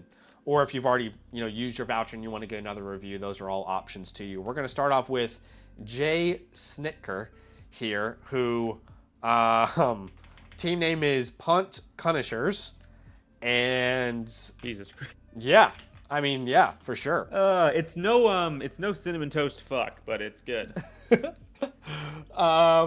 Okay, you are currently ranked first, my friend. There is no context here for me to read from, but this is a Superflex Start 10. There is no Titan Premium, so that's our middle ground lineup. And you can go ahead and read that lineup for us, Sammy, if you like. It looks like a pretty good team here. It is a pretty good team. You're starting Drake May and Patrick Mahomes. You're with Caleb as your QB3 right now. Bijan and Ashton Genty at running back. You are starting JSN, Carnell Tate, Colson Loveland at tight end, and then we need three more. Rome Dunze, Luther Burden, and Devonta Smith. Travis Hunter there for depth. We got 3 firsts next year as well. This team, I mean, we also, it seems like we don't have our own first, eh? I just realized that. Yeah, we don't have our own first, so that's going to affect the way we build right There's now. no reason why we wouldn't have tried to compete with this team. Yeah. Given the strength here, but that confirms at the same time, that absolutely confirms it. There's no reason not to compete with this team. I think you're maybe a vet stud wide receiver and then a running back 3 away from being a true favorite for the title, not just a contender. Yeah, very good team. Obviously, we're going to give you that Windows Open tag there. You would have been a contender no matter what, but without your first, there's just no reason not to go out there and really just give it all you got to compete. Now, again, that lineup, Sammy, you said it, but the combo of 2 of those 3 quarterbacks, which it's an incredible quarterback room, then the Bijan Genty, JSN, Tate, Loveland, Burden, Adunze Smith, it's a great lineup already. I would probably put this at a really strong, man, it feels like it's got to be A-, no? Yeah. I agree. It's a pretty strong team here. It kind of has everything. It has the hammers at every position. Yeah. May, Bijan, JSN, Loveland. You've got a top 3 asset at every single position. Yeah. Which is really good team, honestly. Really good place to be. So you just fill out the depth around that. You have some studs around those guys too. This is really, really strong. I think we need to find out which of those firsts are the least valuable, because I like to add to that running back room. So we've got a first from Duh 420, Straight Booty, and the Cripples. These are some. This sounds like a fun group of guys to hang out with, honestly. Honestly, it does. But all these teams suck. This is what's hard. I don't actually want to sell these picks. All these teams are actually not that good. But Zach, they have good players, and we could potentially send the picks back to these teams. I think if we can get a Jamar Chase Exactly. I wouldn't even send this guy's first for James Cook. Like, this team looks like it's going to fall apart. He is very much like old, gotta win now, but yeah, you're absolutely right. I think Chase is the only guy I'm trying to like trade someone's pick for. And that doesn't really accomplish the goal that we have. What about instead, Sammy? What if we try and do this with our 27-second? We go the cheap Band-Aid route, because if our 2 running backs stay healthy, we don't have to address it. If they don't, we have 3 first in season to address it. We could also look at addressing this by tearing down from a Caleb Williams or a Patrick Mahomes, whichever's going to get you the most return. I think Caleb Williams is easier to sell, honestly, than Mahomes. Probably. I would rather go those 2 routes than sending those first, because those firsts look like, I mean, any one of them look like they could be Jeremiah Smith. So, yeah, absolutely. Are we cool with that route? Like, if you can send like your second, like DeAndre Swift comes to mind, right? I don't love like Warren. Yeah, I was a little lower maybe. Maybe like a Chuba Hubbard might be better. Chuba, late seconds for Chuba. I like David Montgomery. David Montgomery could actually be really ideal there. What about a second plus a third for like a Derrick Henry? I don't mind that at all. I think this is a good team to buy Derrick Henry on, especially when you have like that fallback of 3 first-round picks next offseason. Like, I'm fine going in on these veterans who I think could be done after a year. Yes, I agree. Yeah. What about Harvey? I know a lot of people don't love him, but if you could send a single second for Harvey and just he's your third, you're not relying on him. I don't mind it. I also don't hate the idea of like sending a 27-second for like a Rashad White plus a fourth or something. Now, these are all Band-Aid options. I'd rather do this than send the first that he has. I like the top 4 the best. I don't love the Harvey and Rashad White one as much, but they are also options. But you might be able to do this just by tearing down off of Caleb. Let's look at a team that could make sense. Okay, this guy's got such... We have Rome. We have Rome and Burden. Yeah, that's true. This guy's got such a deep running back room. I would love to go like Dart. Would you go like Dart, Achane, or... I'd rather go down to Shuck, honestly. Because like I don't think Dart really is that much of a tear down. Right. But what are you going to do it for? Judkins? Doesn't seem enough. Like, for to me... Caleb to Dart or Caleb to... To me, Dart plus Travis Etienne is reasonable. Yeah, you know what? I like that. If we go to Shuck, I don't like... We're... Like... How do I explain? Tyler Shuck plus Judkins isn't enough for me. And you're not going to get to... H. No, that's not enough. Right? Not enough. But I think some people would pay that, Zach. I think some people would pay Shuck and Achane. You think so? The Caleb Price is through the roof. Well, then let's say that if you have to add your second there, we do it. Mm-hmm. That's definitely an ideal team to kind of negotiate with. And then if you could, by the way, throw in Egbuka and Adunze one of these deals, you know, like any of these deals with Caleb and Shuck and Dart, and you swap Adunze and Egbuka, I like that a lot. Me too. Just because you kind of make your bet on Burden there. I wouldn't be opposed to doing the opposite with Burden either, even though I love him. Okay, let's keep looking here. That's probably the most ideal team. We need someone that has running back depth. Would you go Hurts, Bucky? Jalen Hurts plus Bucky Irving seems pretty doable. Honestly, Zach, this is a team where I might be like okay targeting Christian McCaffrey. I think that's fair. Who this guy has as well. This is a very much all-in move, though. 100%, but you have the 3 firsts to fall back on. That's true. Right, like you can afford to go all in and have it not work. Whereas like there's a bunch of teams where I would say I don't want to buy CMC on this team because he's what's holding it together. You could also, I was gonna say you could go get Gibbs. but no. What about a Goff or Dak Brees? So let's say Dak Prescott plus Brees Hall. I'd be more comfortable with Mahomes for that one than Caleb. Obviously, you see them closer than I do. But, yeah, I feel like if it's Caleb, I want a little more.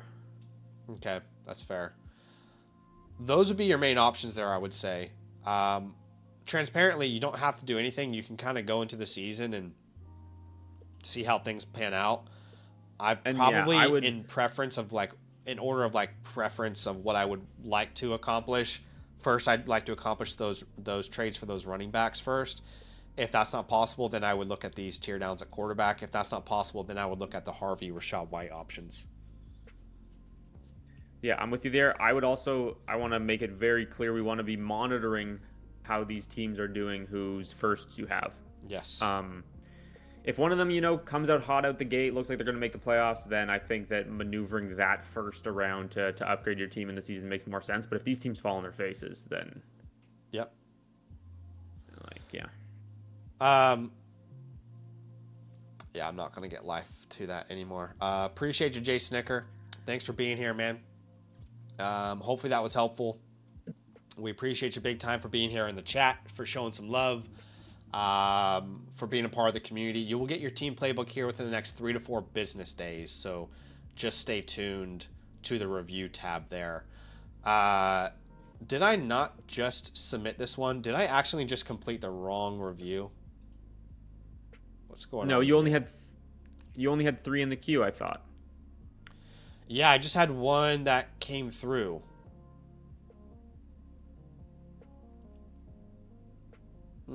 I can rewind super quick and see what happened there. Whose review did I just submit? Instant replays. Okay, no, I think we're okay, but you're good. Yeah, I think we're good. I don't know, it just kind of bugged out a little bit there. Scotsman. I'm seeing you had 3 total, and then you hit next question, and then you refreshed, and then it didn't disappear. But you submitted his. Yes, and now it's refreshed. Good. I think it was just bugged out, maybe. We've got a start 9 here. Smaller lineup. Yeah, start 9, Scotsman V3. Team name is A Touch of Downs. Just a touch. Team rank is 4th. He says, new Dynasty League startup I did this offseason. 1 quarterback, went heavier focus on the long-term Dynasty side. Younger players with some veterans mixed in. What do you think / recommend here? First off, a start 9 is pretty big. Or is a good size, rather, sorry, for a 1 quarterback league. So depth is going to matter here for sure. And it's a tight end premium. You've got Bowers. This is a fun team. So why don't you read off that starting lineup for us? Yes, sir. So it's 1 quarterback. So we're just starting Drake May. But then the rest is pretty standard. Amarian Hampton, Javonte Williams, Jordan Tyson, Travis Hunter, Brock Bowers is our tight end, and then 3 more. You got DJ Moore, Omar Cooper, Jordan Addison.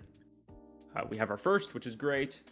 Not a ton of depth outside of that. Christian Watson's fine. Jacoby Myers. I like Cam Ward and Malik Willis as a tandem for QB2, honestly. Yeah, it's a pretty decent team. Yeah, I like it. Weak at wide receiver, obviously, but coming out of a startup, this is really best case scenario for most people. Your untouchables are Hampton, sure. Bowers. You've got JCM, White, Chega Conquo, and Jacoby Lane as strongholds for me. Players that I will be wanting to drop. I don't really want to drop anyone per se, but if you needed to, Malik Davis is a name that you could drop. I would add Cole Payton if you have to drop those. In a 1 quarterback, I don't see the need to roster Cole Payton. On the waiver wire, unfortunately, there isn't really anything that interesting. Marlon Klein, I think, is worth rostering over a Cole Payton. Would you rather have Marlon Klein? I think I would. Yeah, probably. I mean, I can't say I have a a strong opinion on on Marlon Klein, but I would rather have him over Cole Yeah, a better stash, I would say. Okay, this is definitely like a sleeper team. Not a favorite by any means. You could make your way into the playoffs. There's some decent veteran presence there where, Addison and Watson, Javonte. So there's some decent presence there. This feels like a solid kind of B minus, which coming out of a startup, that's a pretty good grade. I don't typically give grades that high. Yeah, no, I think it's I think B minus is fine. Yeah. Okay, let's you're missing like a stud wide receiver for sure. Let's jump to the chalkboard here. I'm really struggling with what moves to make right now because I don't really want to go all in and give my first,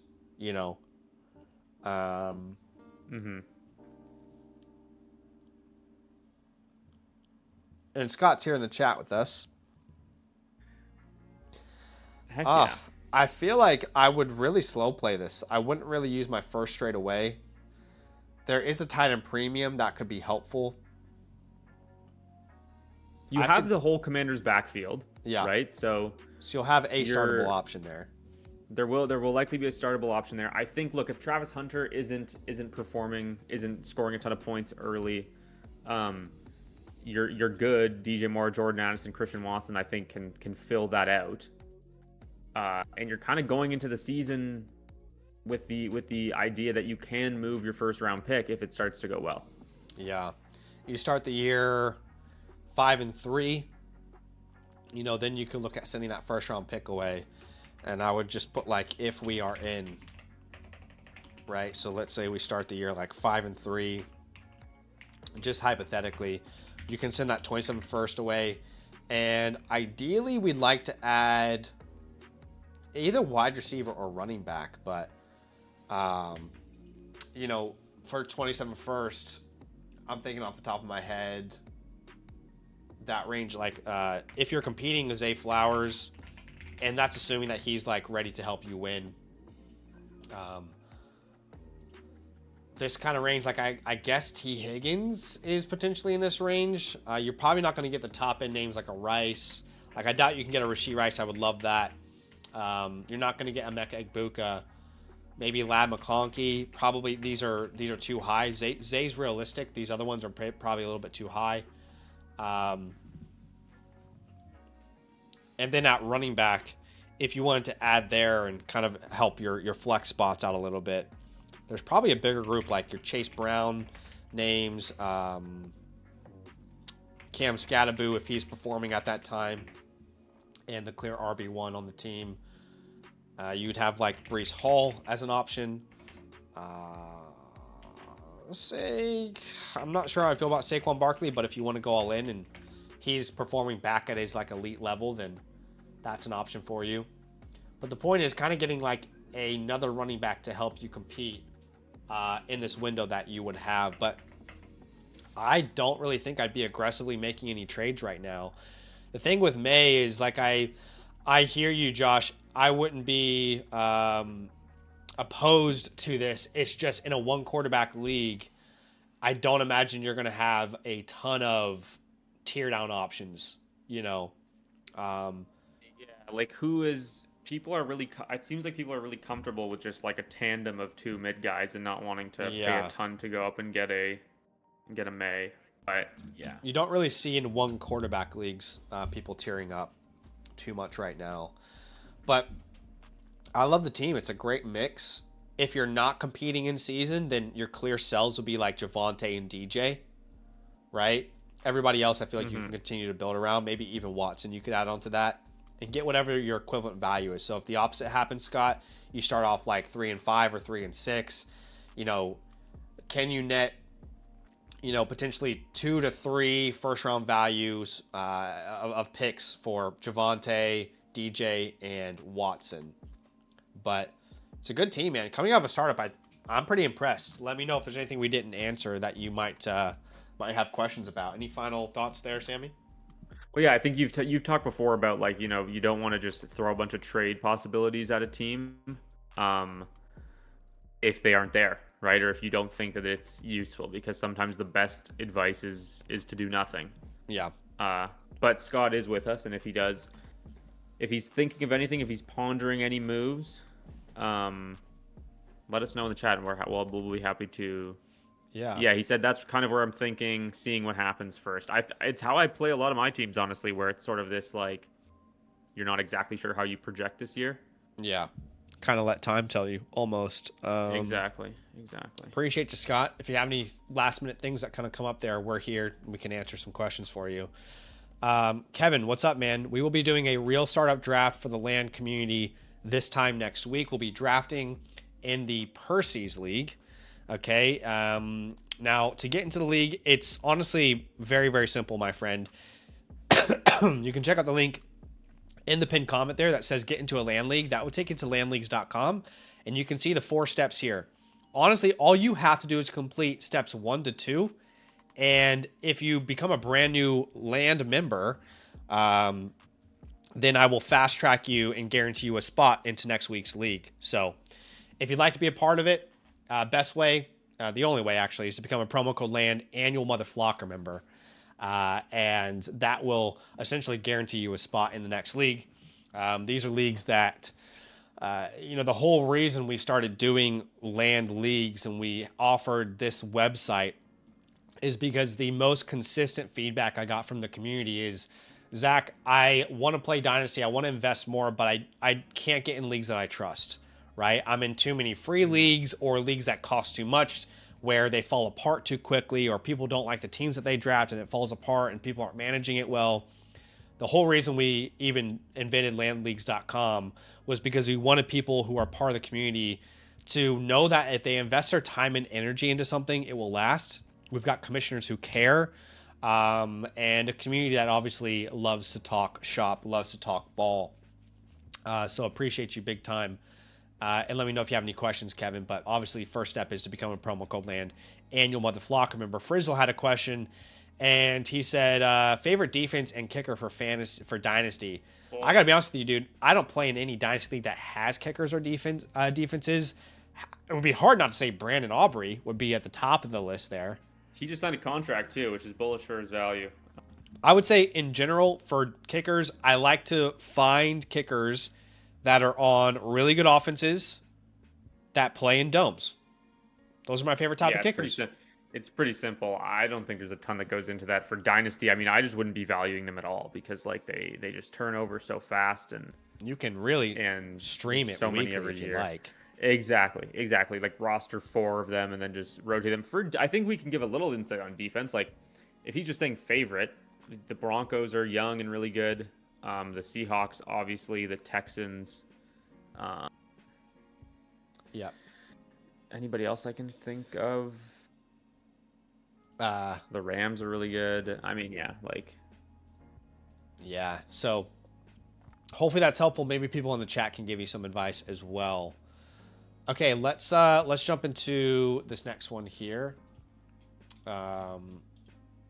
We have got Chivo Dose 12. Chivo Dose 12. Thanks for becoming a member, man. Thanks for supporting the land community. Team name is El Chivo Dose. Am I saying that right or wrong? Or is it Doce? I think it's Doce. I could be saying it wrong. It looks like a Superflex start 9. That's a little bit of a smaller starting lineup there.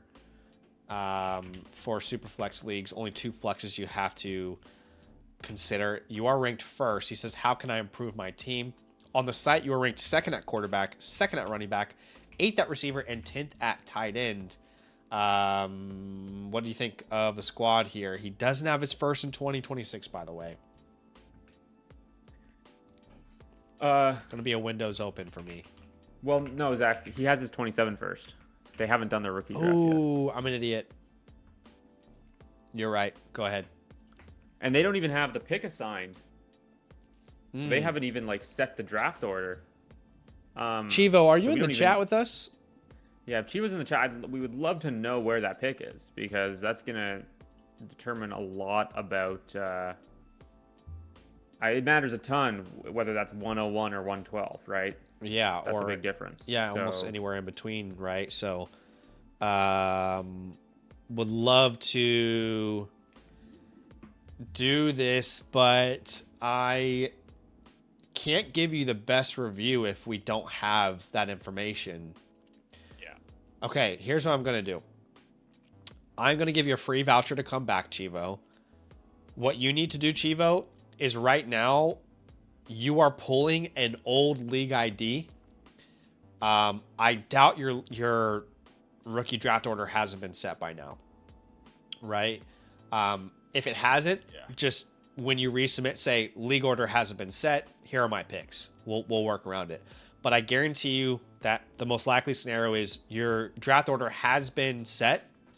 The issue here is that you are housing an old league ID on the My Teams feature. So what you'll need to do is you'll need to go to the My Teams feature. You can now just enter your sleeper username, by the way. You can just enter your sleeper username and it will give you an updated league. And then resubmit with that voucher, because that will give me, that should allow me to see where everybody's picks are, which will give us a much better chance at giving you a good review. So I'm going to go ahead and say this is completed, quote unquote, but you'll just need to come back and resubmit. And again, I'm not doing that to like not get to it today. I genuinely would love to get to it today. It's just you will have the best experience if you resubmit. And I want you to have the best experience anytime you come and get a review from me. Okay. So let's go to the next one with D. Brad here. D. Brad, if you're in the chat, let us know. You were also ranked first, but this is a 1 quarterback start 8, and it's only a 10-team league. So only 2 flex spots to consider. And we, are only in a 10-team league. A lot of that matters. I mean, I don't care that much about the Addisons of the world here. I don't care that much about, these depth pieces. Mm-hmm. He says he's been pushing for another flex or SF. Okay, super flex. But there is no soup. This is a 1 QB. Oh, or SF. SF. Do you mean, Dan? Let us know. Is this supposed to be a super flex league? Let us know, because that obviously changes things. Okay. I mean, in terms of studs, he's got them. By the way, he said, I spent some draft capital to try and win last year and ended up in second, hoping to go at it again this year. Wide receiver seemed like the place I need to build up. He said it's not currently super flex, but it might. I guess maybe they're talking about changing it. Okay. All right. That sort of thing, if that is happening, like I would wait until it happens to change how I value these players. I would hope that the commissioner would, give everybody at least a year of notice. Yeah. Before doing something like that. But for this lineup as it stands now, I can read it out. Yeah, it's a good team. We're starting Jaden Daniels, Jahmyr Gibbs and Ashton Genty, Amon-Ra St. Brown and Rome Odunze, Trey McBride, and then it's 2 more. So Cam Scatterbo and Christian McCaffrey. You got DJ Moore on the bench, Christian Watson on the bench, Ricky Pearsall on the bench, Gadsden's your backup tight end. We have the 110 this year. We have all of our future picks, which is great. This is a very good team. And I kind of agree with him that I think that the obvious spot to upgrade is at wide receiver too. Yeah. Really good team, honestly. I mean, I like the squad a lot. You've got your future picks. You've got a 110 this year. There's not many holes on this roster. It's pretty solid. I mean, I don't know if this is crazy to say, but I feel like this is definitely like A- for me. That's exactly what I was going to say. Probably go juggernaut. I think it's like another wide receiver away, like a very, very good wide receiver away from being like an A to an A+, I think. Yeah. Actually, so I'm going to go contender here, because you're probably 1 step below a juggernaut. But it's a really good team. It really is. Okay. So, again, that lineup being Daniels, Gibbs, Genty, Amon-Ra, Odunze, McBride. That's so strong. That's so strong. And then like lineup. McCaffrey is one of your flexes. Yeah, McCaffrey, Scat, DJ. You're not going to move Gibbs or Genty. Those are your untouchables. I would also say McBride, Daniels. There's no reason to move. Small league, small lineup. Keep the premium players. Hold on to the Scatterbo, Golden Chick, and Pearsalls of the world. If you want to drop players, I would be open to dropping. First off, Ben Sinnott, you can absolutely punt into the sun, man. It's over. It was a good run. And this is crazy, but I'm not opposed to dropping Rashid Shaheed either. I know he just got a contract. Frankly, Ooh. I don't care. I don't. Really I mean, care. in this league, I get Kyler Murray's on waivers. Oh, Yep. he's in the rookie draft. He's got to be in the rookie draft. Well, either way, we should prioritize him as our quarterback too. If First we off, can get him at the you need a better 110, quarterback too, and yeah. If it ever goes to Superflex, you would regret not picking him up. Yeah, I'd be targeting Kyler with that 110 very, very heavily. I got to be honest just for a second. Like, I would rather roster McMillan, Coker, and Bigsby over the likes of like a Taj Brooks, Deonta Thornton, Rashid Shaheed, Sinnott. There's some decent names out there on his waiver wire right Dante Thornton, I agree. Ben Sinnott, I agree. Yeah, in this league, I'm fine dropping Rashid Shaheed for some of those names. So let's go to the War Room. Be the first War Room we look at today. A lot of people have had their 2026 drafts. But you have the 110. If you stick and pick here, based off what I've seen, oh, you know what? Oh, this sucks. It's not a Superflex league. Yeah. Exactly. So but that's even more so that, like, because we can include Kyler here. Zach, like, Dan, can you confirm? Right. I'm like 99% sure. Can you confirm that the entire waiver player pool is in the rookie draft? Since you are here. This is probably the names you're looking at if you pick Coleman, Boston, Stowers, Or sorry. Kyler. Or Kyler Murray. Yeah. Like, I'd take Kyler over those guys even in as my QB2. Like, it's close, but that's probably the tier. Waivers just haven't opened. Okay, so he's on perfect. so he's not in the draft. I'd Wow, prioritize okay, Kyler there as a quarterback too then. I would literally spend all my fab on Kyler, even in a 1 QB. Now, I would love to upgrade wide receiver. I don't mind, Zach. I don't mind capitalizing on the DJ Moore hype here. Yep. Like DJ Moore and the 110 to try and get up to a, like, I think that there is a bunch of hype around DJ Moore. He's not going to be like super, super meaningful more like over a Christian Watson, right? Like I might disagree there, but like in the sense that like I would rather try and go get a guy that I'm more confident is going to have a big year. Okay. I like DJ Moore. Because of the league size, I don't mind the idea of tacking DJ Moore in the 110 and like a Gadsden to try and see what sort of upgrade we could get at receiver. That would probably be my first try here, my first goal to make some sort of upgrade like that. Sure.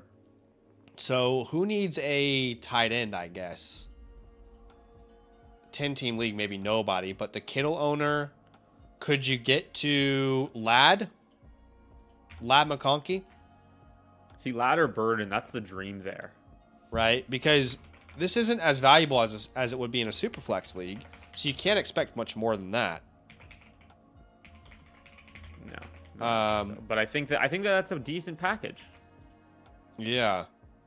For both of those guys. I would also not be opposed to, because again, he said the Kittle owner is his wife, and he could try and sweet talk his way into Ladder Burden. I would not be opposed to doing like a Zay Flowers deal here if you can get something small in return. Like they have the 208, so you're essentially sending. I view this as a second anyway. The 110, like DJ Moore, I would love that. DJ Moore, the 110, and doing the dishes for a week for Zay Flowers in the 208. Yes, call it a deal.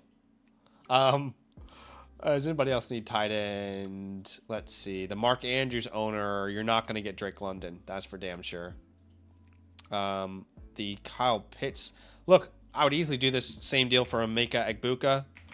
Probably not reasonable with the guy already having Kyle Pitts, but worth trying. T. Higgins isn't a significant enough upgrade. Pickens is actually kind of perfect, but I don't think he would go for that cheap. But doesn't mean that I'm not going to advise you to at least try it. What else does the T. Higgins team have? By the way, can we get? To be clear, Sammy's joking, Theo, right? So. Oh yes, it's a complete. It's just a joke. That is textbook collusion, and it was tongue in cheek. Sorry, go ahead. What does the T Higgins team have? I want to see if there's like a upgrade downgrade possibility there.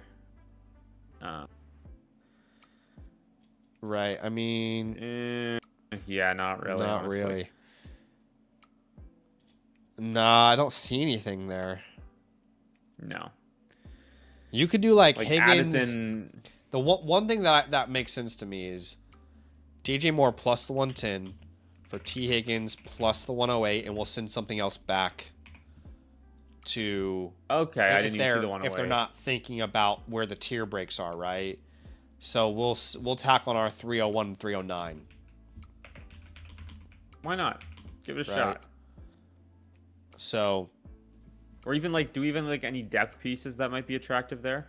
You could throw in there Tesla, Golden. I'm hesitant to throw in, but could Gadsden fit in here? Gadsden, sure, yeah.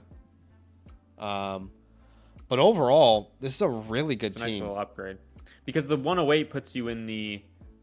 It guarantees you the end of the Cooper, KC, Sadiq tier, right? Because you have no Simpson, you have no Mendoza. Yeah. So I like that. And a tight end premium. I mean, there's a real chance that's Concepcion. Which I'd be very happy with Cooper too. Yeah.